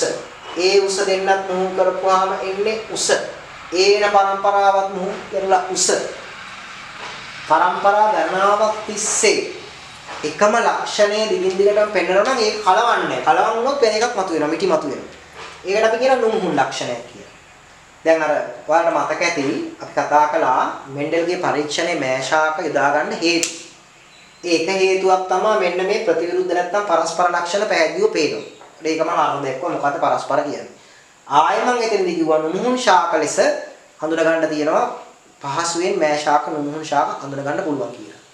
මොකද්ද මේ නුමුහුන් කියන්නේ? පරම්පරා ගණනාවක් තිස්සේ මේ සලකන ලද ලක්ෂණයක් නොවෙනස්ව තියෙනවා නම් ආන්ගේ ශාක කාණ්ඩේ නුමුහුන් ශාක. දැන් උසමෑ මුහුන් කරලා අපි එකතු කරලා හැදුවොත් උසමෑම නම් එන්නේ. ආයෙත් ඒ ගස් දෙකක්ම සපරාගණය කරොත් ඒත් උසම නම් එන්නේ. ආයෙත් උසම නම් එන්නේ පරම්පරා ගණනාවක් තිස්සේ. ඒ කියන්නේ ඒක කලපන්නේ. බැරි වෙලාවත් මිටි කියන සිම්පල් ටී අකුරක් කොහේ තිබ්බනම් සමහර විට මිටි ලක්ෂණය මතුවෙන්න පුළුවන්. එහෙම වෙන්නේ නැත්තේ නුමුහුන් හින්දා. නුමුහුන් නම් එහෙම වෙන්නේ නැහැ. එහෙනම් නුමුහුන් ශාක කියන එකේ තේරුම නුමුහුන් කියන එකේ ලියා ගන්න නුමුහුන් ශාක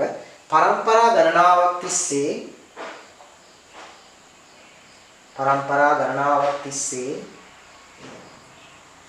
තෝරාගත් ලක්ෂණයක් නොවෙනස්ව පවතිනම් පරම්පරා ගණනාවක් තිස්සේ තෝරාගත් ලක්ෂණයක් නොවෙනස්ව පවතිනම් පරම්පරා ගණනාවක් තිස්සේ තෝරාගත් ලක්ෂණයක් නොවෙනස්ව පවතිනම් එය නුමුහුන් ලක්ෂණයකි. නුමුහුන් ලක්ෂණයකි. හරි.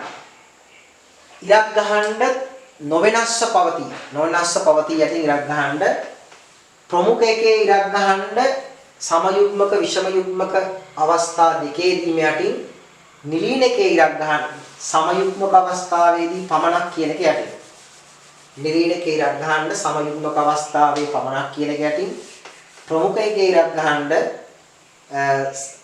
සමයුග්මක විෂම යුග්මක අවස්ථා දෙකම කියන එක යටින්. හරි පුතේ දැන් අපි කතා කරන්න යන්නේ නැවතත් මෙන්ඩල්ගේ පරීක්ෂණය තමයි ආයෙන්නේ. දැන් මෙච්චෙල්ලා මේ කියෝ දැඟලුවේ මෙන්ඩල්ගේ පරීක්ෂණේ එන වචන ටික. රූපානුදර්ශ කිව්වා, ප්‍රවේණිදර්ශ කිව්වා, ප්‍රමුඛ කිව්වා, නිලීන කිව්වා, සමයුග්මක කිව්වා, විෂම යුග්මක කිව්වා නේද? අන්න ඒ වගේ නම් ටිකක් ආවා. එතකොට නුමුහුන් ශාක කියලා කිව්වා මේ මෙන්ඩල්ගේ පරීක්ෂණයට මෑ ශාක යොදාගත්තා. ගෙවතු මෑ ශාක ඒකත් කිව්වා. ගෙවතු මෑ ශාක යොදා ගන්න හේතු ඒකත් කිව්වා. කියලා ඊට පස්සේ මෙන්ඩල්ගේ පරීක්ෂණය කරපු ආකාරය ගැනයි දැන් මේ කතා කරන්න යන්නේ.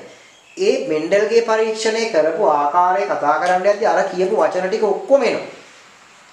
ඒ කියපු වචන ටික ඔක්කොම වගේ ආය ආය එනවා. ඒකයි ඒ ටික මුලින් පැහැදිලි කළේ. දැන් ග්‍රෙගරි මෙන්ඩල් කරේ එයා මුලින්ම ගෙවතු මෑ ශාක තෝරාගත්ත මුතේ නුමුහුන් ගෙවතු මෑ ශාක උස සහ මිටි. ඔන්න වචනේ මුලින්ම ආවා. නුමුහුන් උස කියන්නේ ඒ උසමෑ ශාක දිගටම ස්වපරාගණය කරලා බීජ අරගෙන දහස් ගණනින් පැල කරත් ඒ ගස් ඔක්කොම උසයි. ඒ හැදෙන පරම්පරාවේ ගස් ටික ස්වපරාගණය කරලා අලුතෙන් පැල හදා බැලුවොත් ඒ ගස් ටිකත් උසයි. නුමුහුන් උස ශාකයි නුමුහුන් මිටි ශාකයි ගත්තා. අන්න අර නුමුහුන් ශාක ගත්තා. වටකුරු බීජ රැලි බීජ නුමුහුන් වටකුරු බීජ නුමුහුන් රැලි බීජ ගත්තා. දම් පාට මල් තියෙන ගස් සුදු පාට මල් තියෙන ශාකයා ගත්තා. එයා වටකුරු බීජ රැලි බීජ වලට අමතරව ගත්තා තව කොළ පාට බීජ කහ පාට බීජ කොළ පාට කලර් තියෙන ගස් වල නුමුහුන් ශාක ප්‍රභේද ලක්ෂණ 7ක් ගත්තා. හැබැයි මේ ලක්ෂණ 7 ඒ එක යුගලයේ එක් ලක්ෂණයක් විතරයි යා ප්‍රවේණිගත වන ආකාරය පැහැදිලි කළේ. ඒ නිසා එක්වරකදී එක් ලක්ෂණයක් විතරක් ප්‍රවේණිගත වන ආකාරය පරීක්ෂා කරන නිසා ඒකාංගික ප්‍රවේණික පරීක්ෂණයක් කියලා කිව්වේ. යා ලක්ෂණ 7ම වෙනම කතා කළා. අපි ඉස්සෙල්ලා කතා කරන්න පුතේ ඒකාංගික පරීක්ෂණයක් කියන්නේ මොකක්ද? මේ මෙන්ඩල් කරු පරීක්ෂණ ඒකාංගික පරීක්ෂණයක් කියන්නේ එක් ලක්ෂණයක් පමණක් එක්වරකදී එක් ලක්ෂණයක් පමණක් ප්‍රවේණිගත වන ආකාරය පැහැදිලි කරන එක තමයි ඒකාංගික ප්‍රවේණික පරීක්ෂණයක් කියලා කියන්නේ. මේ ඒකාංගික ප්‍රවේණික පරීක්ෂණයේදී අපි මේ මෙන්ඩල්ගේ පරීක්ෂණවලදී ලක්ෂණ 7ක් ගත්ත කිව්වනේ. ඒ 7න් අපි ඉස්සෙල්ලා ගන්නෙ උස ශාකයේ සහ උසමෑ මිටිමෑ කියන ඒ ලක්ෂණේ ප්‍රවේණිගත වන ආකාරය. ඒකට ගන්නෙත් එයා නුමුහුන් උස ශාකයි නුමුහුන් මිටි ශාකයි. නුමුහුන් උස මෑ ශාක එක්කලා එයා ගන්නවා නුමුහුන් මිටි මුහුන් උස මෑ. එතකොට නුමුහුන් මිටි මෑ. මෙතන තියෙන්නේ මිටි මෑ. එතකොට මෙන්ඩල්ගේ පරීක්ෂණයේදී ළමයි දැන් අර නුමුහුන් කියන වචනේ අහුන් ආයසරයක් ආවා කිව්වනේ. එතකොට මේ පරම්පරා ගණනාවක් තිස්සේ මේ ශාක මුහුන් කළත් එන්නේ උස විතරමයි. මේවත් එන්නේ මිටි විතරමයි. ඒකයි මුහුන් උස මිටි කියන්නේ. දැන් මේක රූපීයව පේන නිසා මේකට මම ලියනවා රූපානුදර්ශය.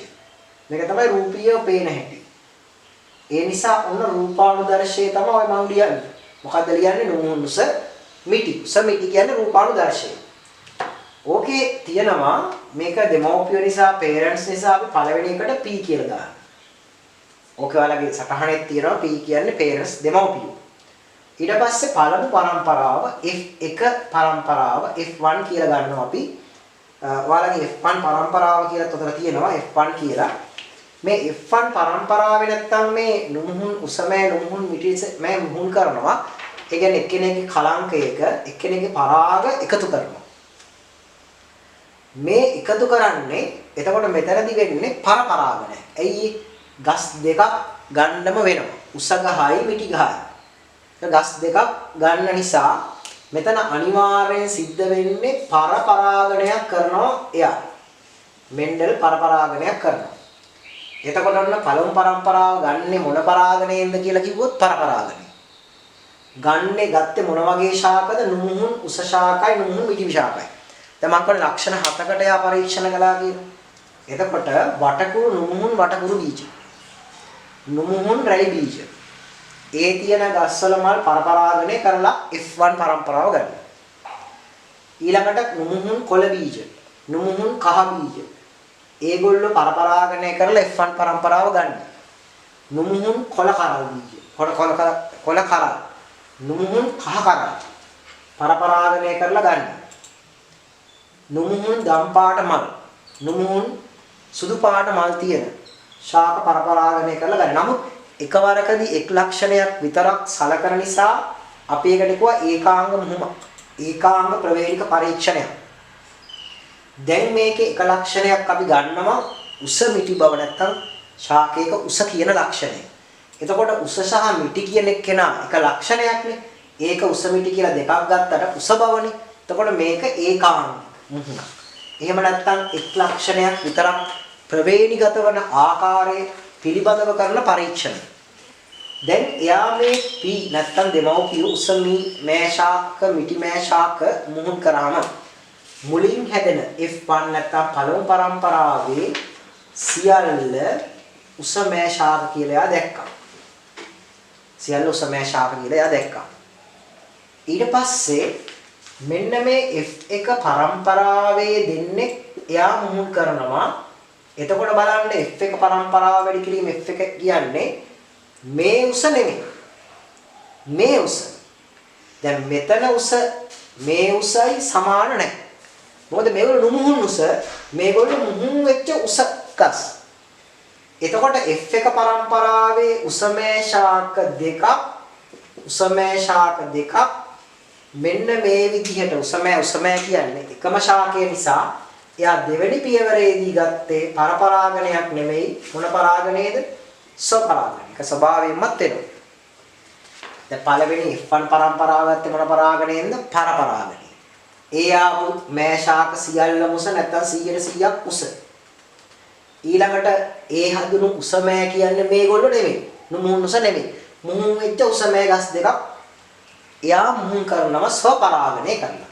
ඒතර දෙවෙනි පරම්පරාව ලැබෙනවා F2 පරම්පරාව ලැබෙන්නේ ස්ව නෙමෙයි පරපරාගණය කරනකොට.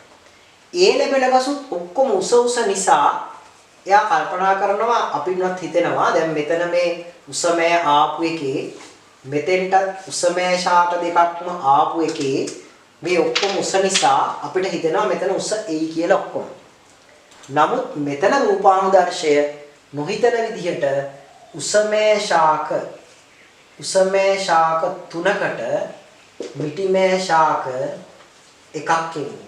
ඒ ළමයි තුනකට එකක් කියන්නේ ගස් තුනකට ගස් එකක් නෙමෙයි. 3000කට එකක්. නැත්තම් 1000. 300කට 100ක්. ඒ වගේ ප්‍රමාණයේ විශාලව මේ පරීක්ෂණය කළා. මොකද විද්‍යාත්මක ක්‍රමයෙන් පරීක්ෂණයක් කරද්දී ඒක සංඛ්‍යාත්මකව හොඳට දැනෙන එකක් වෙන්න ඕන. එක ගහකින් එක ගහකට තව ගහකට ගහලා මේ ගස් හතරක් හදලා ගස් හතරෙන් උස ඒක කවදාකවත් කරන්නේ නැහැ. ඒ විශාල ශාක ප්‍රමාණයක් අරගෙන දහස් ගණනින් පැල අරගෙන තමයි මේ පරීක්ෂණය කරන්නේ. එකවරක් නෙමෙයි මේ ලක්ෂණෙත් කීපවරක් කළා. මම සටහන් තියාගත්ත නිසා විද්‍යාත්මක ක්‍රමය අනුගමනය කළා. දැන් එයා බලනවා උසමෑ 3කට මිටිමෑ 1යි. රූපානුදර්ශය 3ට 1යි. රූපානුදර්ශය 3ට 1යි. බාහිරින් පේන රූපීය ලක්ෂණය 3ට 1යි. එතකොට මේ රූපානුදර්ශයේ පෙන්වන විදිහ මම කතා කළේ. දැන් මම ඕකේ ප්‍රවේණි දර්ශය එන විදිහත් කතා කරනවා. ප්‍රවේණි දර්ශය. දැන් මේ ප්‍රවේණි දර්ශය ගැන කතා කරන්න කලින් ළමයි මෙන්ඩල් මේ පරීක්ෂණය කරගෙන ගිහිල්ලා ඒ වගේ පරීක්ෂණ කිහිපයක් කරලා යා තීරණය කරනවා ජීවීන්ගේ ලක්ෂණ පාලනය කරන જાතියක් තියෙනවා සාධක කියලා. ඔය ඥාන ගැන ඒව කිසි දෙයක් ඒ කාලේ දැනගෙන හිටියේ නෑ. එයා කියපු වචනේ තමයි ළමයි සාධක. එයා කියනවා සාධක තනියෙන් තියෙන්නේ නෑ යුගල් ලෙස තියෙන්නේ. තනියෙන් සාධක තිබ්බනම් උස මිටි කියන ඒවා මෙතන උස මිටි එකට එකක් එන්න ඕනේ. ඔක්කොම උස නම් ගත්තේ ඔක්කොම උස එන්න ඕනේ. තනි ලක්ෂණයක් විදියට තිබ්බනම් ඒ නැත්නම් සාධක එකක් විදියට තිබ්බනම් එයා කියනවා මේ දිහා බලලා මේ උඩ තිබිච්ච ලක්ෂණයක් මෙහෙදි මතුුනේ.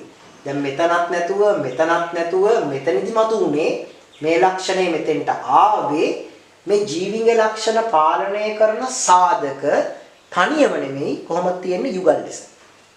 එයා කියනවා සාධක යුගල් ලෙස තියෙනවා කියලා. ඒක අපිට ප්‍රවේණි දර්ශ අනුපාතය අනුව පැහැදිලි කරන්න පුළුවන්. පස්සේ කාලයකදී මේ සාධක වලට ඥාන කියලා කතා කරනවා. නමුත් මේ ප්‍රවේණි දර්ශයේදී අපිට මෙන්න මෙහෙම පැහැදිලි කරන්න පුළුවන් ඒක. මම ප්‍රවේණි දර්ශය මේ විදිහට නිල් පෑනෙන් ලියන්නම්. ඔන්න ප්‍රවේණි දර්ශයේ P නැත්තම් දෙමව්පිය. නුමුහුන් උස. නුමුහුන් මිටි. නුමුහුන් උස කිව්වහම පුතේ උස කියන එක අපි කැපිටල් ඉංග්‍රීසි අකුර වලින් ගන්න කිව්වා. ඔන්න නුමුහුන් නිසා කැපිටල් T අකුරු දෙකක්. මිටි නම් කොහොමදත් නිර්ලක්ෂණය අපි දන්නවා සිම්පල් T අකුරු දෙකක් නුමුහුන් නිසා. ඒගොල්ලන්ගේ වැදගත්ම දේ ජන්මානු සෑදෙන ආකාරය අපි සටහන් කරන්න ඕනේ. ඔය විභාගයේ ඔක ලියන්න ආවොත් මෙන්න මේ ජන්මානු සෑදෙන ආකාරය අපිට ලියන්න කියනවාමයි. ජන්මානු සෑදෙන ආකාරය වෙන්නේ ජන්මානු ඌනන විභාජනයේ වෙලානේ හැදෙන්නේ. දැන් අපි හිතමු මේ පරාග මාතෘ සෛල. එයා හදන්නේ පරාග. මේ තියෙන්නේ ඩිම්බ මාතෘ සෛල. ඒගොල්ලෝ ද්විගුණයි 2n 2n. සෛලේ පාඩම මේ සෛල විභාජනය මතක් කරන්න. මේ ජන්මානු සෑදීමේදී ඔයාලා දන්නවා ඌනන විභාජනයක් වෙන්නේ. ඔයාලා දන්නවා ඌනන විභාජනයක් වෙන එකම තැන අපි කතා කරන ජන්මානු සෑදීම. පරාග මාතෘ සෛල හරි ඩිම්බ මාතෘ සෛල හරි ඒ ඩිම්බ හෝ පරාග හෝ නැත්තම් ජන්මානු කියන ඒවා හදද්දී මෙන්න මේ ඌනන විභාජනයක් වෙනවා. ඒ ඌනන විභාජනයක් වෙනකොට මේ 2n ඒවා ඒක ගුණ වෙනවා. n වෙනවා. එතකොට දැන් ජන්මානු හැදෙනවා මෙතන T අකුරු දෙකක්. එහෙම නැත්නම් ඒ දෙන්නම T හින්දා ඔන්න T අකුරු දෙකකුත් දැම්ම හැරි මේ. නැත්නම් තනි T අකුරුත් දැම්ම හැරි. වැඩි කිරීම මැද. මෙයා වුණනේ වුණොත් එයාට හදන්න වෙන්නේ ওই වර්ගයම තමයි. මෙයා වුණනේ වෙලා මේකයි. මොකද මේ සෛලයේ ද්විගුණ සෛලයේ ඒක ගුණ වෙන්නේ උණනේ වෙලා වර්ණ දේහ දෙකට බෙදිලා මේ විදිහට දෙපැත්තට යනවා. දැන් මේ ජන්මානු එකතු වෙලා ඔයාලගේ සටහනේ හැටියට මම මේ දෙකක් මනින්නේ නැහැ තේරුමක් නැහැ එක ගන්නම්. මොකද එක අකුරක් නිසා එකම වර්ගය නිසා ඔන්න යාලා උණනේ හදන ජන්මානු දෙන්න. කැපිටල් T එකයි සිම්පල් T එකයි කියලා දැම්මා. ඊළඟට පුතේ මේ ජන්මානු මම රවුන්ඩ් කරන්නම්. මේ දෙන්න එකතු වෙලා ඔයාලගේ සටහනේ තියෙනවා F1 පරම්පරාව ලැබෙනවා. මම මේ කෙලින්ම ගත්තා. හරි. මෙතන ජන්මානු සෑදීම් පෙන්නන්නේ නැහැ. නමුත් ප්‍රවේණි දර්ශයේදී ඒ බාහිර ලක්ෂණයට මේ ලක්ෂණයට වග කියන ඥාන සංයෝජන මම දැම්මේ. රූපානුදර්ශය කියන්නේ බාහිරව පේන විදිය. ප්‍රවේණි දර්ශය කියන්නේ යම් ලක්ෂණයකට වග කියන ඥාන සංයෝජනයනේ. මේ ලක්ෂණය නුමුහුන් උසමෑ වලට වග කියන ඥාන සංයෝජනයේ කැපිටල් T. නුමුහුන් මිටිමෑ කියන එක්කෙනාට වග කියන ඥාන සංයෝජනයේ සිම්පල් T. මේ ජන්මානු ඌනනේ වෙලා හැදෙනකොට එයාගේ මේ ජන්මානු ඌනනේ වෙලා මෙයාගෙන් හැදෙනකොට ඒ දෙන්න එකතු වෙලා හැදෙන පරම්පරාව කැපිටල් T සිම්පල් T ඔයාලා දන්නවා කැපිටල් T අකුරක් තියෙන නිසා සිම්පල් T යටපත් වෙනවා. ප්‍රමුඛ ලක්ෂණයේ සිම්පල් T නැති නිසා ඒ කියන්නේ ඍණ සාධකයේ මතුවෙන්නේ සිම්පල් T පෙන්වන්නේ එයා පෙන්වන්නේ මොන ශාක ලක්ෂණය විතරද? සියල්ල උස. 100ට 100ක් උස වෙන්නේ ඒ නිසා. හරිද? 100ට 100ක් උස ශාක වෙන්නේ ඒ නිසා. ඊළඟට 100ට 100ක් උස වුණාට ඊළඟට වෙන දේ බලන්නකො. මේ F1 පරම්පරාවේ දෙන්නෙක් ඊළඟට මුහුණ කරන්නේ. ඒ කියන්නේ ඊළඟ තීරුවට මං ගියා F1 වැඩි කිරීම F1. මෙතන උසමය කියලා දාපු එක්කෙනා හැබැයි capital T simple T වැඩි කිරීම capital T simple T. ඔන්න බලන්න චූට්ටක් හොඳට මං කියවනේ මේ උසමයි දෙන්නෙක් කියලා. මේ උසමයි නුමුහුණු උසමයි මෙයා නුමුහුණු උස නෙවෙයි. මේ නුමුහුණු උසමය වල අක්ෂරේ මේ නුමුහුණු මිටිමය වල ප්‍රවේණි දර්ශය. නමුත් නුමුහුණු උසමය උනාට F1 වෙනකොට එයා capital T simple T වෙලා. F1 වෙනකොට එයා capital T simple T වෙලා. එතකොට එයා නුමුහුණු නැහැ. ඔයාලට පේනවා එතකොට එයා මේ විෂම යුග්මක වෙලා. මෙතන සම යුග්මක උස මෙතන විෂම යුග්මක උස වෙලා. ඒ නිසා මෙයයි සමාන නැහැ කියලා දැන් පේනවා ඔයාලට. දැන් ඔන්න ඌරණයක් වෙලා ඔතන හැදෙනවා ජන්මානු. එතන හැදෙන ජන්මානු හැබැයි අතන වගේ එක්කෙනෙක් නෙමෙයි. ඇයි මෙතන ඌරණේ වුණාම ජන්මානු වර්ගයක් capital T සහ simple T කියලා මෙයා හදනවා. මෙයත් හදනවා ළමයි capital T simple T කියලා දෙන්නේ. capital T simple T capital T simple T. දැන් අපි මේ දෙන්නගෙන් ඔන්න බලා ගන්න චුට්ටක් අර වරහණක් ඉවත් කරන විදිහ අර ගණිතේදී ඔයාලට මතක නම් මෙන්න මෙහෙම මම පොඩ්ඩක් ලියන්නම් ඒක. අපි හිතමු x ධන y මෙතනත් x ධන y තියෙනවා කියලා. ඕක අපි වැඩි කරන්නේ කොහොමද කියන්නකො? මෙයාගෙන් වැඩි කරනවා. මෙයාත් මෙයාගෙන් වැඩි කරනවා. ඊට පස්සේ මෙයාගෙන් වැඩි කරනවා. මෙයාගෙන් වැඩි කරනවා. මතකද ඔක? හිතන්නකො මෙන්න මේ වගේ එකක් කියලා මෙතන වැඩි කිරීමක් තියෙනවා වගේ මම මෙතනින් දැම්මා. දැන් මේක වරහණක් තියෙනවා කියලා හිතන්නකො. මෙයා සුළු කරද්දි මෙයා මේ දෙන්න එක්කෙනෙක් දැන් මෙතන වැඩි කිරීමක් තියලා හිතන්නකො. එතකොට මෙයා එක්ක වැඩි කරනවා. එතකොට මෙයා එක්ක එකතු වුණාම capital T මට කියන්න ළමයි capital T නම් එයා උසද පිටිද කියලා මට කියන්න. capital T අකුර ආවොත් උස. ඊළඟට පුතේ මෙයයි. එයා ඒ දෙන්න බලන්න. ඕන් දැන් බලන්න හොඳට මේ දෙන්න ආවා. හොඳට තේරුම් ගන්න. මෙයයි අමාරුයි. හොඳටම අමාරුයි මේක. පැහැදිලි කරගන්න ඕන මුලින්ම. ආපු විදිය බලන්නකො මෙයා මේ දෙන්න එක්ක වැඩි කරලා ලිව්වා. මෙයා එක්ක වැඩි කළා. මෙයා එක්ක වැඩි කළා. දෙන්නගම capital T අකුරක් තියෙනවා නම් දෙන්නම උසයි. ඊළඟට මං ගියා පුතේ මෙයා එක්කලා මෙයා වැඩි කරනවා කියලා. ඊළඟට තියෙන්නේ ආයේ මෙයා එක්ක මෙයා වැඩි කරන එකනේ. ඒ කියන්නේ මම මේ කලේ මෙයා එක්කයි වැඩි කළා. මෙයා එක්කයි වැඩි කරා. මේ දෙන්න වැඩි කරපුවාම capital අකුර මුලින් ලියනවා simple අකුර ඊළඟ. මෙතන simple අකුරු දෙකක් දැන් වැඩි වෙනවා. ඔන්න බලන්න මේ capital අකුරු තියෙන හින්දා මෙයා සම යුග්මක උස. මෙයත් උස. හැබැයි මෙයා විෂම යුග්මක උස දෙන්නේ. මෙයා අන්න දැන් එකපාරටම අර මිටි එක්කෙනෙක් මතුවෙනවා කිව්වනේ. මේ මිටි එක්කෙනා. මේ තුන් දෙනා උස. බාහිරෙන් බලපුවාම අපිට පේනවා උස 3කට මිටි එකක්. උස 1 2 3යි උස 3කට මිටි එකක්. ඒක තමයි රූපානුදර්ශ අනුපාතය මෙහෙම ආවේ. එතකොට ඒ නිසයි මෙන්ඩල් කියන්නේ ජීවීන්ගේ ලක්ෂණ පාලනය කරන්නේ සාධක වලින් සාධක යුගල්. ඔය යුගල් ලෙස තියෙන කතාව කියන්නේ මෙතනදී මේ මිටියෙක් කෙනා ඉස්මතු වුන නිසා. එතකොට මේ යුගල් ලෙස කතාව කියන්නේ මෙන්න මේවා යුගල් ලෙස තියෙනවා කියලා ඒකයි. එතකොට දැන් මෙතන අපි රූපානුදර්ශ අනුපාත ලියන්නේ නැහැ. මෙතන ලියන්නේ ප්‍රවේණි දර්ශ අනුපාතය. capital T සමයුග්ම කුස එකකට හරි. එතකොට පුතේ මෙන්ඩල්ගේ පරීක්ෂණයේ රූපානුදර්ශ අනුපාතය කිව්වොත් මේ රූපානුදර්ශ අනුපාතය 3ට 1 එච්චරයි. හැබැයි ප්‍රවේණි දර්ශ අනුපාතය කිව්වොත් 3ට 1 නෙමෙයි 1ට 2ට 1යි. ඔයාලා බලයි 1 මේ දෙන්න 1 මේ 1ට 2ට 1යි.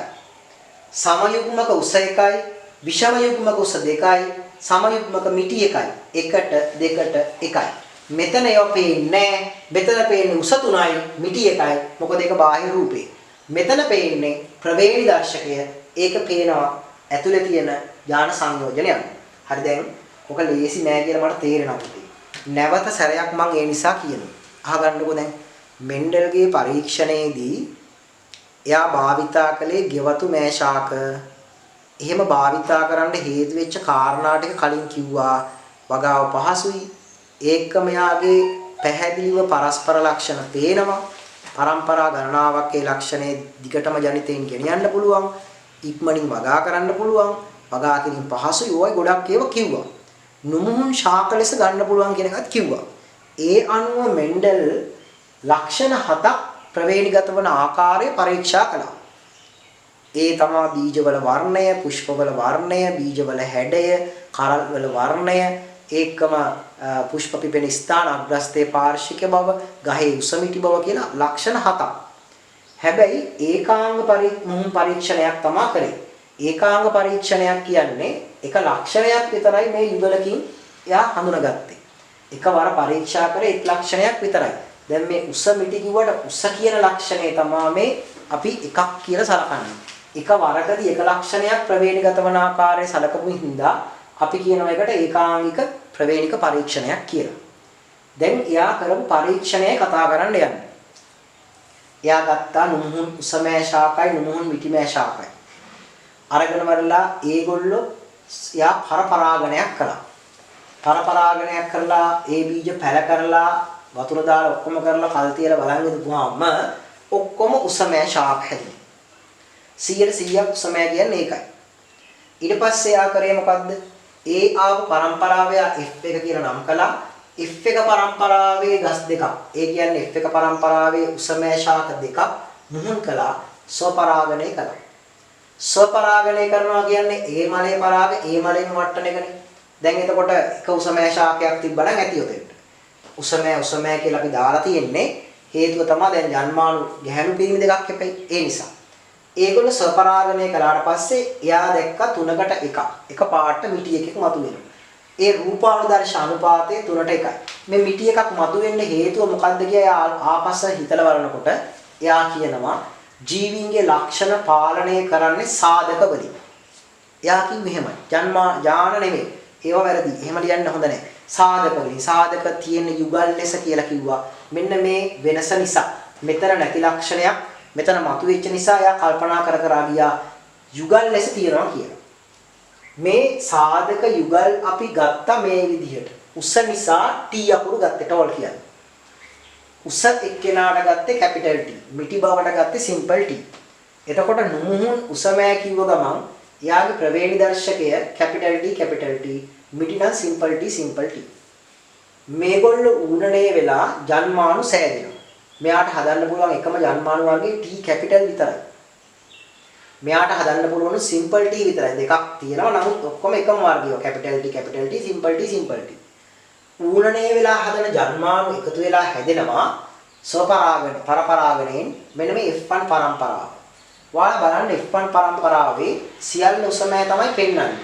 බාහිරයට සියල්ල උසමෑ ලෙස පෙන්වුවත් මේ උසයි වෙනස්. ඒ කියන්නේ මේ උසයි වෙනස්. මෙයා සමයුග්මක උස, මෙයා විෂම යුග්මක උස. දැන් ওই විෂම යුග්මක උස F1 පරම්පරාවේ ගස් දෙකක් ස්වපරාගණය කරනවා. Capital T, simple T.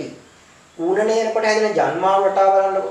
මෙයා ඌනණය වුණාම කැපිටල් T, සිම්පල් T කියලා ජන්මාණු වර්ග දෙකක් හැදෙනවා. අයියේ මෙයාගේ එකයි තියෙන්නේ කැපිටල් T විතරයි. මෙයාගේ වර්ග දෙකක් හැදෙනවා. මෙයාගේ වර්ග දෙකක් තියෙනවා. ඊළඟට දැන් පුතේ මේ මැද වැඩි කිරීම තියෙන්නේ. මෙයාගෙන් ගුණ කළා, මෙයාගෙනුත් ගුණ කළා. ඒතකොට capital T, simple T, capital T මුල ලියනවා. ඊළඟට සිම්පල් T. එහෙම ලියුවාම කැපිටල් අකුර තියනවා නම් ඒ කියන්නේ ප්‍රමුඛ ලක්ෂණය තමයි බාහිරයට රූපයට පේන්නේ. ඒ නිසා මෙයත් උස උනා. ඒ නිසා තමයි උස 3ක් ආවේ. හැබැයි උස 3ක් ආවේ රූපානුදර්ශනේ මිටි එකක් ආවේ ඒකයි. නමුත් මෙතන ප්‍රවේණි දර්ශ අනුපාතය 3ට 1 නෙමෙයි. ප්‍රවේණි දර්ශ අනුපාතය 1ට 2ට 1යි. ඒතර මේක කියන්නේ සමයුග්මක උස මෙයා විෂම යුග්මක උස 2යි සමයුග්මක මිටි 1යි. හොඳයි දැන් පුතේ ඔන්න ඔය සටහන. ඔයාලා ගන්න ඒකාංගික ප්‍රවේණික පරීක්ෂණයක් කියන්නේ මොකක්ද කියලා එක් ලක්ෂණයක් බැගින් ප්‍රවේණිගත වන ආකාරය සලකා බැලීම නිසා කියන වචනය ලියා ගන්න ඕනේ. ලියා ගන්න. ඒකාංග ප්‍රවේණික පරීක්ෂණයක් ලෙස හඳුන්වන්නේ ඇයි? යන්න එක් ලක්ෂණයක් බැගින් පමණක්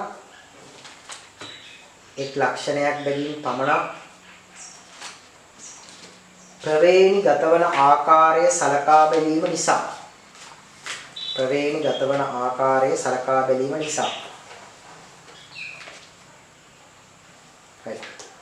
උදාහරණ 1 නුමුහුන් උසමෑ නුමුහුන් මිටිමෑ සමග මුහුන් කිරීම. නුමුහුන් උසමෑ නුමුහුන් මිටිමෑ සමග මුහුන් කිරීම. ඒකේ P කියන්නේ මව්පිය පරම්පරාව, F1 පළමු පරම්පරාව, F2 දෙවනි පරම්පරාව කියන වචන ටිකේ තේරුම ලියා ගන්න ඕනේ.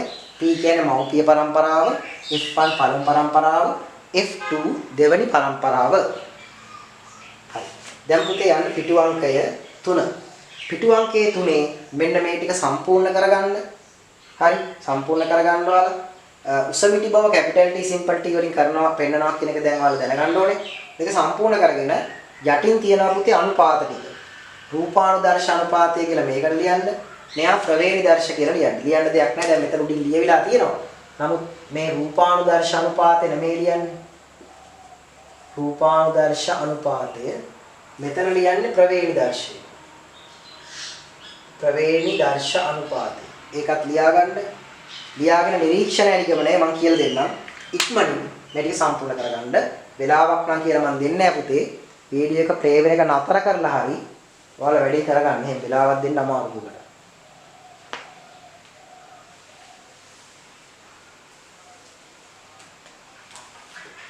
සටහන හරියට සම්පූර්ණ කරගන්න පුළුවන් එක කෙලින් යන්න ඕනේ.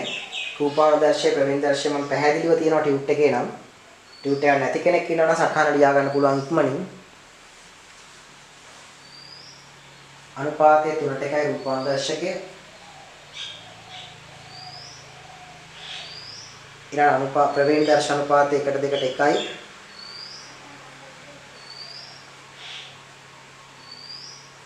right. එහෙනම් අපි ලියමු නිගමනය. නිරීක්ෂණය නිගමනය ලියමු. දැන් ඔයාලා ඔක වීඩියෝ එක ප්ලේ වෙන එක නතර කරලා හරි පුතේ මේ නෝට් එක සම්පූර්ණ කරගෙන හරිද? දැන් මාත් එක්ක සටහන ලියමු. වීඩියෝ එක ප්ලේ වෙන එක නතර කරලා හරි ඔක ලියන්න පුතේ. වෙලාව දෙන්නේ නැහැ මම උතන ඉහාට. right. යන නිරීක්ෂණය F1 පරම්පරාවේ සියල්ල උස මෑ ශාකද F1 පරම්පරාවේ සියල්ල උස මෑ ශාකද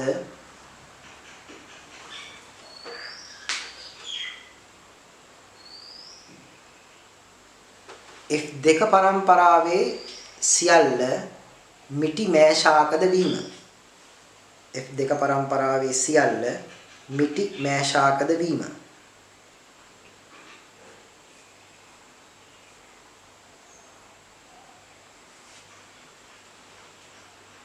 හරි. නිගමනය අන්න අර මෙන්ඩල්ගේ නිගමනය උතන අපි ලියන්නේ මෙන්ඩල්ගේ නිගමනය ජීවීන්ගේ ලක්ෂණ සාධක මගින් පාලනය කරන බවත් ජීවීන්ගේ ලක්ෂණ සාධක මගින් පාලනය කරන බවත්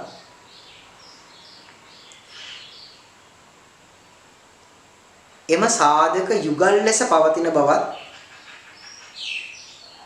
මෙන්ඩල්ගේ නිගමනය විය. ජීවීන්ගේ ලක්ෂණ සාධක මගින් පාලනය කරන බවත් එම සාධක යුගල් ලෙස පවතින බවත් මෙන්ඩල්ගේ නිගමනය විය.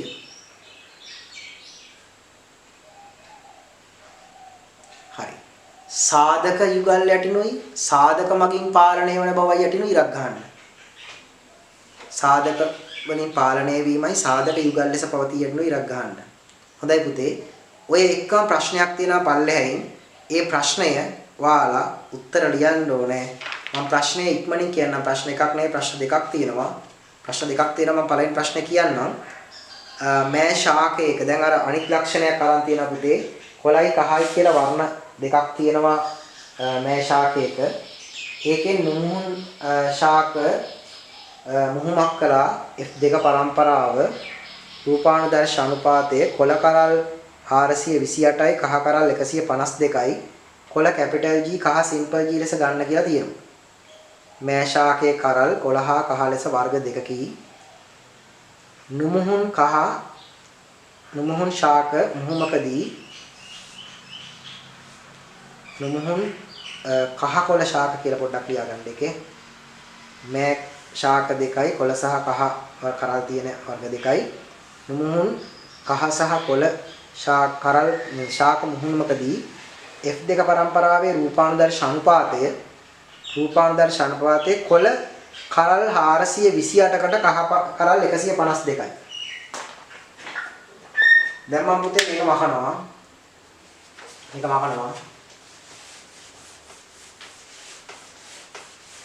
කොළ කරල් 428ක්. ලොකු ගාණක්. කහ කරල් 152යි.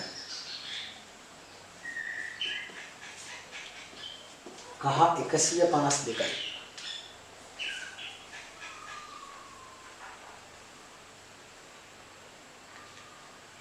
හරි. දැන් අහනවා පළවෙනි එක ප්‍රමුඛ ලක්ෂණය කුමක්ද? නිලින් ලක්ෂණය කුමක්ද? ඒකේ කොළ කැපිටල් G කහ සිම්පල් G ලෙස ගන්න කියලා තියෙනවා. පහත ඒවායේ ප්‍රවේණ දර්ශන ලියන්න කියලා තියෙනවා. සමයුග්මක කොළ, විෂම යුග්මක කොළ, ඊළඟට කහ. ඉහත ශාකවල F2 පරම්පරාවතේ රූපානුදර්ශය සහ ප්‍රවේණ දර්ශය ලියන්න කියලා තියෙනවා. දැන් අර උසමිටි ශාකවල ලිව්වා වගේ රූපානුදර්ශය ප්‍රවේණ දර්ශය දිගටම ලියන් යන්න පැවරුම තියනාගේ තුන්වෙනි පිටුවේ පැහැදිලිව තියෙනවා පුතේ ඉඩ තියලා. ඊට පස්සේ හතරවෙනි පිටුවේ තියෙනවා ප්‍රශ්න ආයිමත් ඉහත මුහුමැදි F1 පරම්පරාවේ රූපානුදර්ශ අනුපාතය, ප්‍රවේණ දර්ශ අනුපාතය, F2 පරම්පරාවේ රූපානුදර්ශ අනුපාතය, ප්‍රවේණ දර්ශ අනුපාතය ඒ ප්‍රශ්නෙට උත්තර ලියන්න මම අමතර වෙලාවක් දෙන්නේ නැහැ පුතේ. ඔයාලා ප්‍රශ්න වලට ප්‍රමුඛ ලක්ෂණ, නිලින් ලක්ෂණ ඉදලා ඉක්මනින් ලියා යන රූපානුදර්ශය, ප්‍රවේණ දර්ශය ටික මම ඊට පස්සේ උත්තර සාකච්ඡා කරනවා. ඔයාලා වීඩියෝ එක ප්ලේ වෙන එක නතර කරලා පුතේ දැන් කරුණා කරලා තනින් හදන්න ඕන. ඔය ප්‍රශ්නයක් හදන්න දෙවෙනි එකත් හදන්න. හරි. වීඩියෝ එක ප්ලේ එක ඔයාලා නතර කරලා වැඩේ කරන්න. නතර කරලා ඊට පස්සේ මම ලියන උත්තරත් එක්ක ගැලපෙනවද කියලා බලන්න. එකපාරට මම ලියන උත්තර ටික නම් ගලප ගන්න එපා. වැඩකටම නැහැ.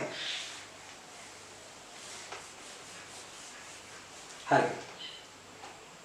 ඔයාලා ලිව්වා කියලා විශ්වාස කරලා මම දැන් මේ වැඩේට යන්නේ. හරිද?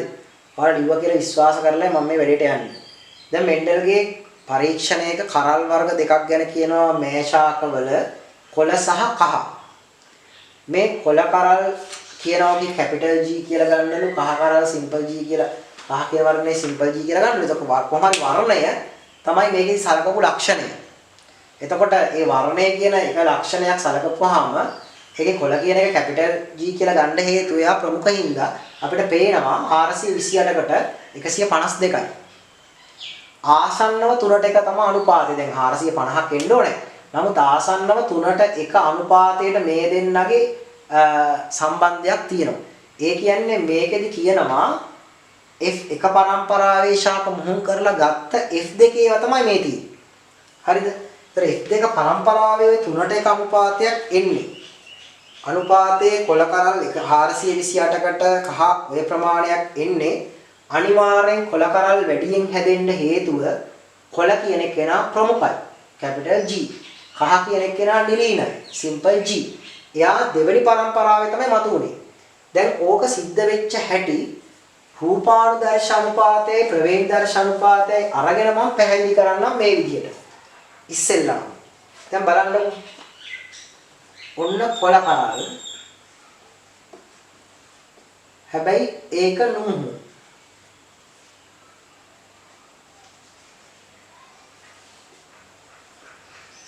නුහුන් කොළ කරල්. අනිත් එක තමයි නුහුන් කහ. හරි. මේ දෙන්න මුහුන් කරාම ළමයි අපිට ලැබෙනවයි කිව්වා F1 පරම්පරාව පරපරාගණේ ඒ සියල්ලම කොළ කරල්. අනිවාර්යෙන් ඉන්නේ කොළ කරල්. ඒ F1 පරම්පරාවේ කොළ කරල් තියෙන ගස් දෙකක්. ඒ කියන්නේ මේ කොළ නෙමෙයි මේ කොළ වෙනස් කියලා මම කිව්වා. ඒ දෙන්න මුහුන් කරපුවාම කොළ කරල් ශාක එක්කලා මුහුන් කරාම මෙන්න මෙහෙම වෙනවලු F2 පරම්පරාව. කොහොමද එන්නේ? F2 පරම්පරාවේ මෙන්න මේ කොළ කරල් 438කට කහ කරල් තියෙන ගස් 152යි. 438කට 152යි කියන්නේ කොළ පාට 3කට කහ පාට 1ක්. 3ට 1 අනුපාතය. අර ලියපු එකමනේ උසමෑ මිටිමෑ සියල්ල උස ආයේ ඒකෙන් ආපු උස මිටි එකතු කරපුවාම උස 3කට මිටි එකයි. එතකොට මෙයා ප්‍රමුඛයි. එහෙනම් දැන් මේකේ රූපානුදර්ශ අනුපාතයක ප්‍රවේණිදර්ශය ගන්නවා. නුමුහුන් කොළ. නුමුහුන් කහ. එතකොට තමයි ඔන්න P. එතකොට මේකේ පුතේ ජන්මාණු ලියන්න ඕනේ. ජන්මාණු G අකුරු දෙකක්ම නිසා G තරයි එන්නේ. මෙතන simple G. මේ දෙන්න එකතු වුනහම capital G simple G. එතකොට ළමයි F1 පරම්පරාවේ එන්නේ සමයුග්මක කොළ නෙමෙයි විෂම යුග්මක කොළ. ඒ විෂම යුග්මක කොළ F1 දෙන්නේ කර capital T simple T සිද්ධියමනේ. දැන් මෙතන capital T simple T capital T simple T ඒ වගේ මෙතන capital G simple G capital G simple G තමයි මුහුන් කරන්නේ. මොකද මේ දෙන විෂම යුග්මක නිසායි එහෙම කරන්නේ. දැන් මේ දෙන්නගේ ජන්මාණු බලන්න. මේ දෙන්න ජන්මාණු ලියන්න එපා. capital G කියන ඒවා හැදෙනවා simple G කියන ඒවා හැදෙනවා. capital G හැදෙනවා මෙහා simple G හැදෙනවා. මෙතන කලං අපේ හිතුව මෙතන පරාග මෙතන ඩිම්බ. එතන ඩිම්බ මාතෘ සෛල උණණය වෙලා හැදෙනවා ඩිම්බ වර්ග දෙකක්. capital G සහ simple G. පරාග මාතෘ සෛල උණණය හැදෙනවා පරාග දෙකක්. capital G පරාගයි simple G පරාගයි. මෙතන හැදෙන්නේ මෙයාගේ පරාගන මෙයා මේ ඩිම්බ නම් capital G කියන ඩිම්බ විතරයි. මෙයා පරාග නම් simple G පරාග විතරයි. නමුත් මෙතන දෙන්නෙක් හැදෙන නිසා මෙයාගේ ಗುಣ කරනවා. එතකොට capital G අකුරු දෙකක් නෙන්නේ මෙයා එක කියනවා. මෙයාගේ ගුණ කරා. එතකොට capital G එක simple G වෙනවලට පේනවා. ඊළඟ ළමයි මෙයා එක්ක වෙනවා. capital G එක ආයි simple G. මෙයා එක්ක උනාම simple G අකුරුම දෙකක් එනවා. එතකොට බලන්න දැන් ඔයාලට පේනවා capital G ඉස්මතු වෙලා තියෙනවා.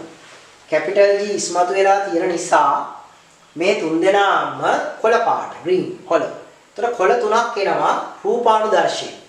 හැබැයි ප්‍රවේණිදර්ශයේ පුතේ ඉන්නේ එකට මෙතන දෙකකට මෙතන එකක්. ඔන්න ප්‍රවේණිදර්ශ අනුපාතය 1ට 2ට 1. සමයුග්මක කොළ 1යි විෂම යුග්මක කොළ 2යි කහ 1යි. මේක මෙන්ඩල්ගේ පරීක්ෂණය අනුව ලිව්වොත් අපිට ඔන්න හැඩ එනවා. දැන් අහනවා මේකේ ප්‍රමුඛ ලක්ෂණය කුමක්ද? කොළ පාට කරා. නිරීන ලක්ෂණය කුමක්ද? කහ පාට කරා. හරි. ඒක හරිද කියලා බලන්න. බලලා ඔන්න ඔය ඉතුරු ටික ඕකෙන් බලලා හදාගන්න විනාඩියක් දෙන්න. දැන් ඔකත් එක ගලප ගන්න ඉතුරු ටික. ඒ ගලප ගත්ත අයට අනිත් පිටුවේ ප්‍රශ්නෙත් මම හිතනවා උත්තර ලියා ගන්න පුළුවන් දැන් කියලා.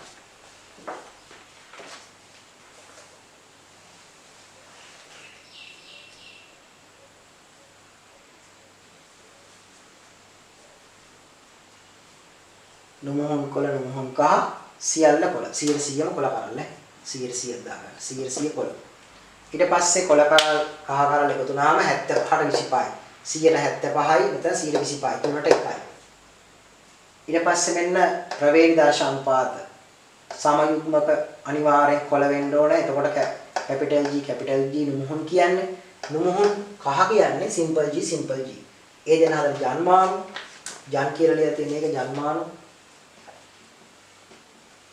ඩිම්බ සහ පරාග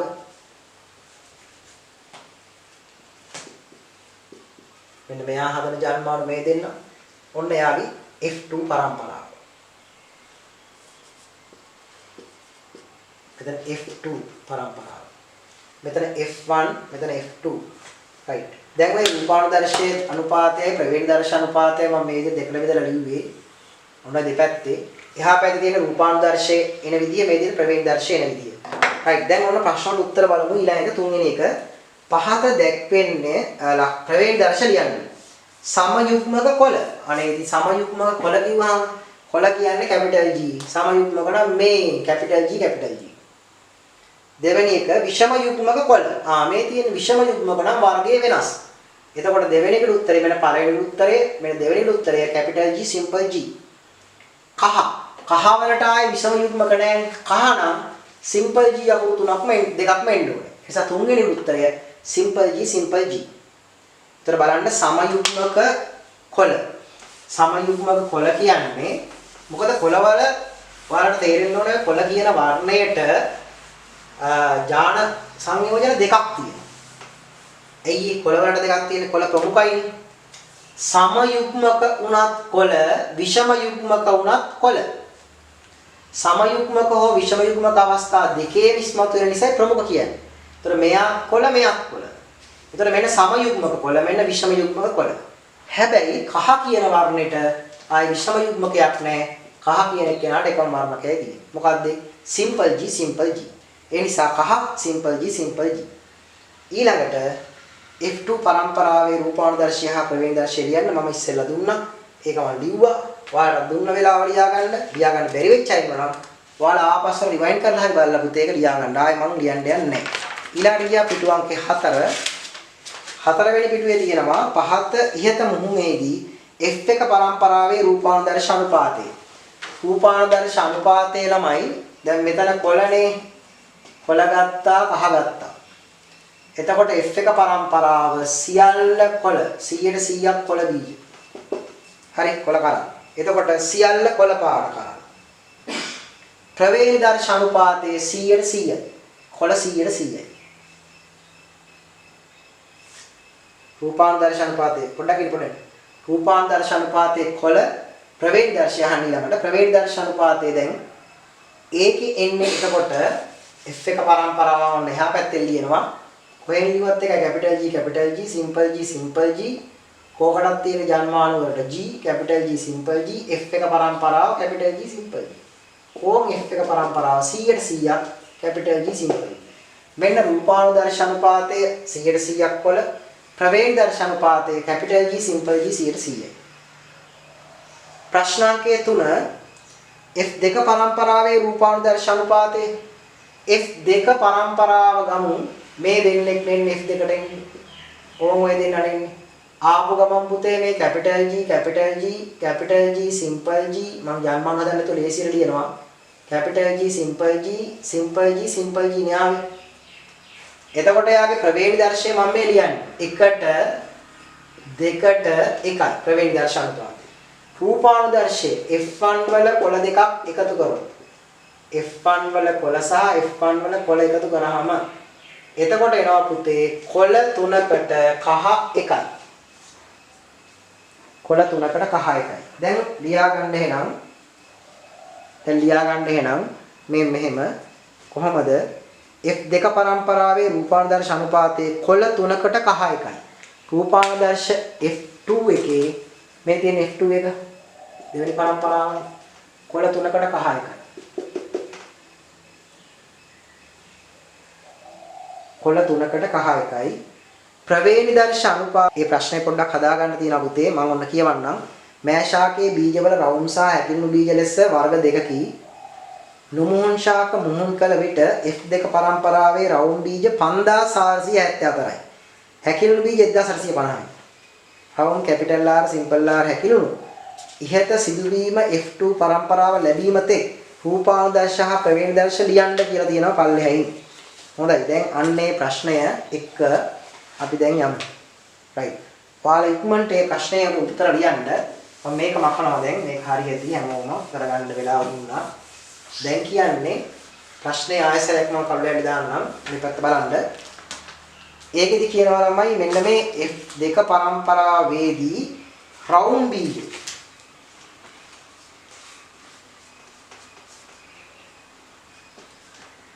රවුම් බීජ ගොඩක් තියෙනවා 5474 එකක් දෙකක් නෙවෙයි බීජ දැක්කනේ බීජ 3ක් 4ක් නෙමෙයි ඊළඟට හැකිලුණු බීජ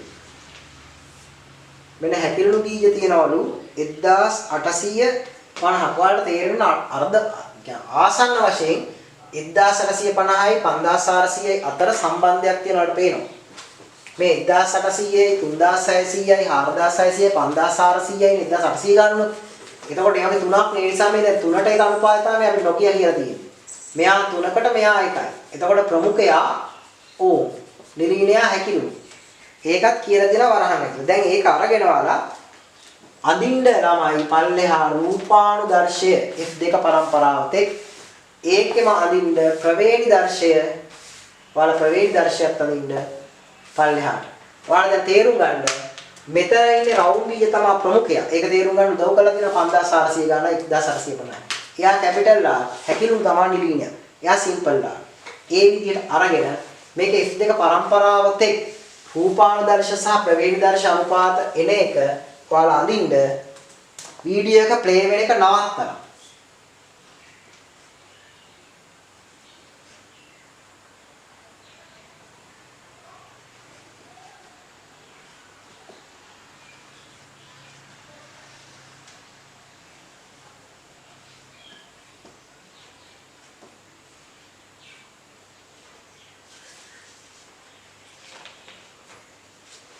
ඔයාලා අඳින්න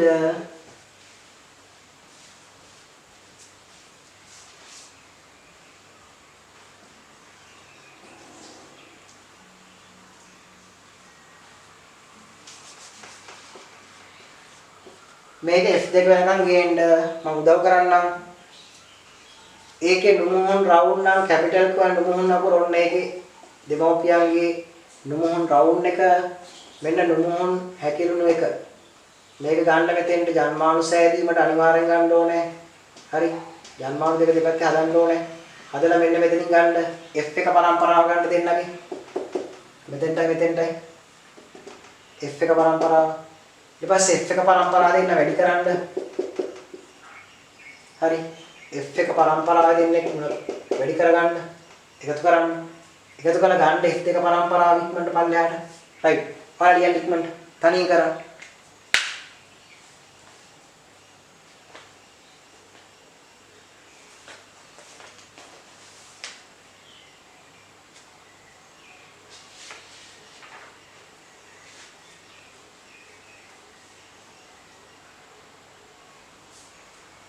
හරි. ආයෙ මම වෙලාව දෙන්නේ නැහැ පුතේ. දැන් නම් හොඳටම ඇති.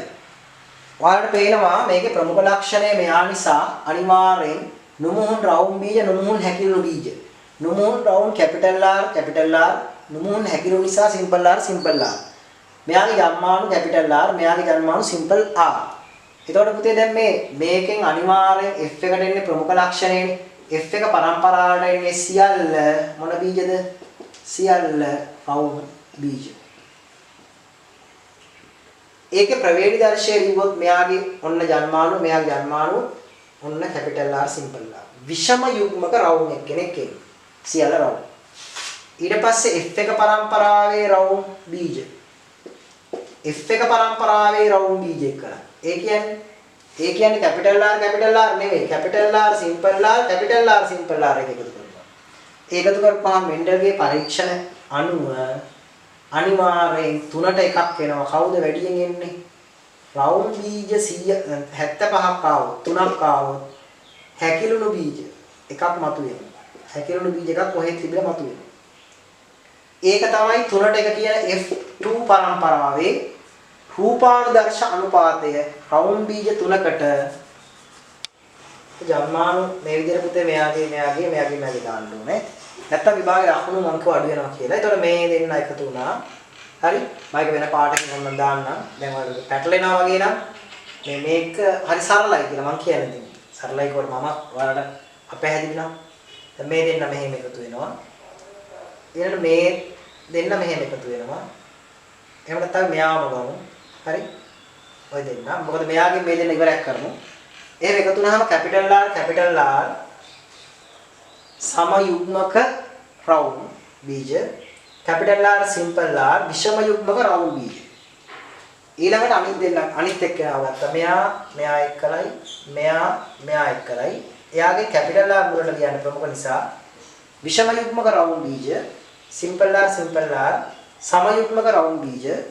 එතකොට බලන්න විෂම යුග්මක රවුම් බීජ දෙකකට සමයුග්මක රවුම් බීජ එකයි හැකිලුණු බීජ එකයි. එකට දෙකට එක ප්‍රවේණි දර්ශ අනුපාතය රූපානුදර්ශ අනුපාතය 3ට 1. දැන් ඕකේ අපිට ළමයි බොහොම පහසුයි තේරුම් ගන්න සමයුග්මක විෂම යුග්මක කියන ඒවා තේරුණා නම් ඒත් එක්කම ජන්මාණු හැදෙන විදිහ කතා කරගන්න එක තේරුණා නම් මේවා එකතු වෙන විදිහ තේරුණා නම් මේ රූපානුදර්ශ අනුපාතේ ප්‍රවේණි දර්ශ අනුපාතය කියන එක තේරුණා නම් මේ කොටස් ටික ගන්න පුළුවන් F1 පළවෙනි පරම්පරාව F2 දෙවෙනි පරම්පරාව. මම හිතන්නේ අපි අභ්‍යාස 3ක් විතර කළා. දැන් ඔතන තියෙනවා ඊළඟට වගුවක් මේ මෙන්ඩල්ගේ පරීක්ෂණය ලක්ෂණ 7ක් සඳහා පරීක්ෂණ කළා කියලා බලන්නකෝ මේ වගුව චුට්ටක් කියව ගන්න මේ වගුව පෙළ පොතේ තියෙන වගුවම එතන දාලා තියෙනවා 11 අවසරේ පෙළ පොතේ තියෙන වගුවමයි මේ පරීක්ෂණය තියෙනවා මුහුම තියෙනවා F1 පරම්පරාව තියෙනවා F2 පරම්පරාවේ ප්‍රමුඛ සහ නිලීනය තියෙනවා ආසන්න අනුපාත හැම එකේම 3ට 1 3ට 1 3ට 1 තියෙනවා ලක්ෂණ ටික එයා ගත්තත් මල්වල දම් සුදු කියලා ලක්ෂණ දෙකක් ඊළඟට එක ලක්ෂණයක් වර්ණය ඊළඟට බීජවල වර්ණය කහකොළ අපි දැන් කතා කළා ඒක බීජවල හැඩය රවුම් හැකිරුණු ඒකත් කතා කළා ඊළඟට කරල්වල හැඩය පිරුණු හැකිරුණු ඊළඟට කරල්වල පැහැය කොළ කහ පුෂ්පවල පිහිටීම කක්ෂියාංකුරය කියන්නේ පාර්ශිකාංකුර අග්‍රස්ථාංකුරේ කෙලවර ඊළඟ එක ශාකයේ උස සහ මිටි කියලා එතකොට මේ ඒකාංග මොහොමේදී එක ලක්ෂණයක් ප්‍රවේණිගත වන ආකාරයේ සලකලා මේ පරීක්ෂණය කරපුවාම ප්‍රමුඛ ලක්ෂණ ටික මෙතන එනවා වැඩියෙන් තියෙන එක්කෙනා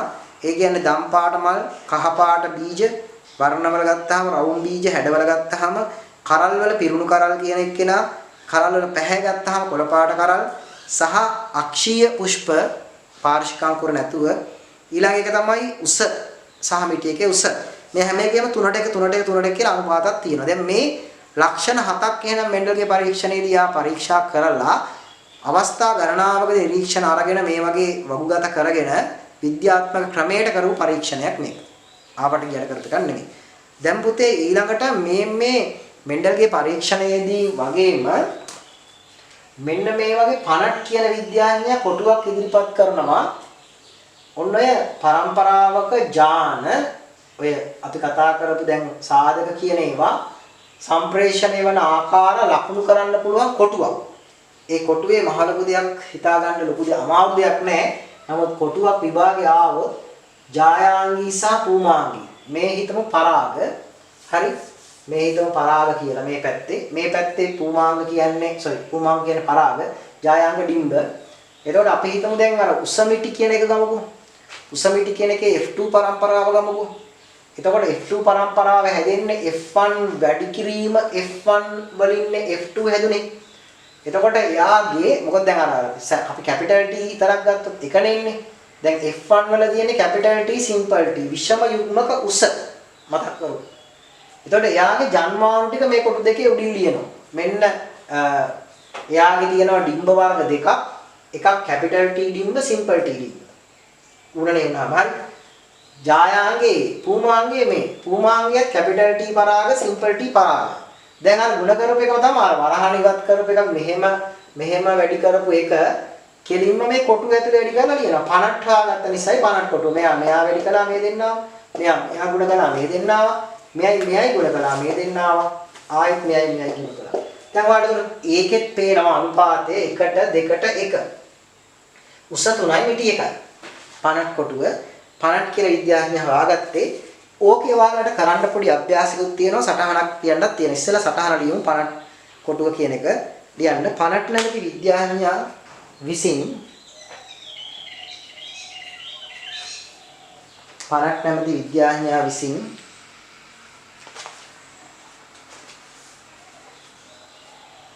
ජීවීන්ගේ ලක්ෂණ ප්‍රවේණිගත වන ආකාරය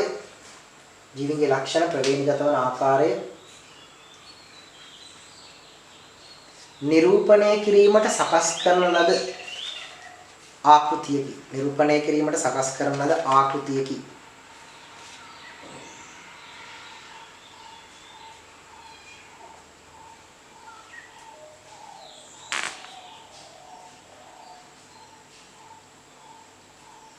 හරිද? දැන් උදාහරණයක් කියලා මේ කොටුව ලියා ගන්නකොට මේක ලියලා තියෙනවා. ඊළඟට ඔයාලට කියනවා එහා පැත්තේ ප්‍රශ්නයක් තියෙනවා.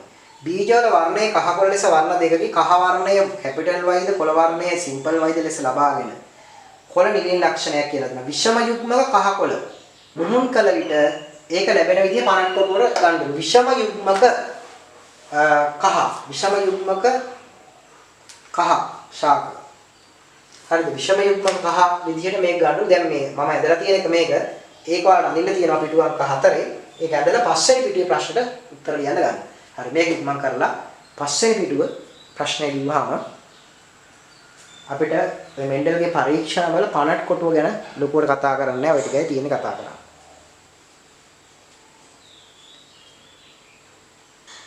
හරි. මම හිතනවා ඔයාලා ඒකත් කරන්න ඇති කියලා. කරේ නැත්නම් ඉක්මනට අර කහවල විෂම යුග්මක කහ හරිද? විෂම යුග්මක කහ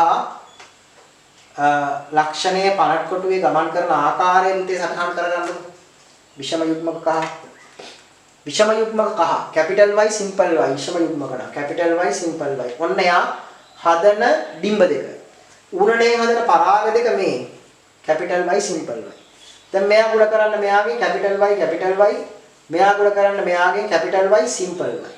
මෙයා ගුණ කරන්න මෙයාගෙන් ඒත් කැපිටල් Y සිම්පල් Y මෙයා ගුණ කරන්න මෙයාගෙන් සිම්පල් Y සිම්පල් Y. ඒකෙත් පේනවා 1ට 2ට 1 ප්‍රවේණිදාර්ශ අනුපාතය රූපාන්තරශ අනුපාතය ගත්තොත් කහ 3යි. මොකද කැපිටල් Y ඉස්මතු වෙනවා සිම්පල් Y එක්කෙනා එයා තමයි අනිත් වර්ණය. හොඳයි පුතේ.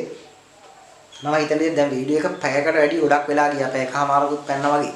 ඒ නිසා මට හිතෙන්නේ දිගටම දැන් මේ පාඩම එක වීඩියෝ එක දැම්මොත් ඔයාලටත් එපා වෙනවා. උගන්න මටත් එපා වෙනවා. ඒ නිසා ඔයාලගේ දෙවෙනි කොටස අපි ඊළඟ වීඩියෝ එකෙන් කතා කරනවා ප්‍රවේණ විද්‍යාව අන්තිම පාඩමනේ. එතකොට දෙවෙනි වීඩියෝ එකෙන් ප්‍රවේණ විද්‍යාව කොටස් 2 අපි ඊළඟ දවසේ සාකච්ඡා කරමු. ආයිබෝවන්.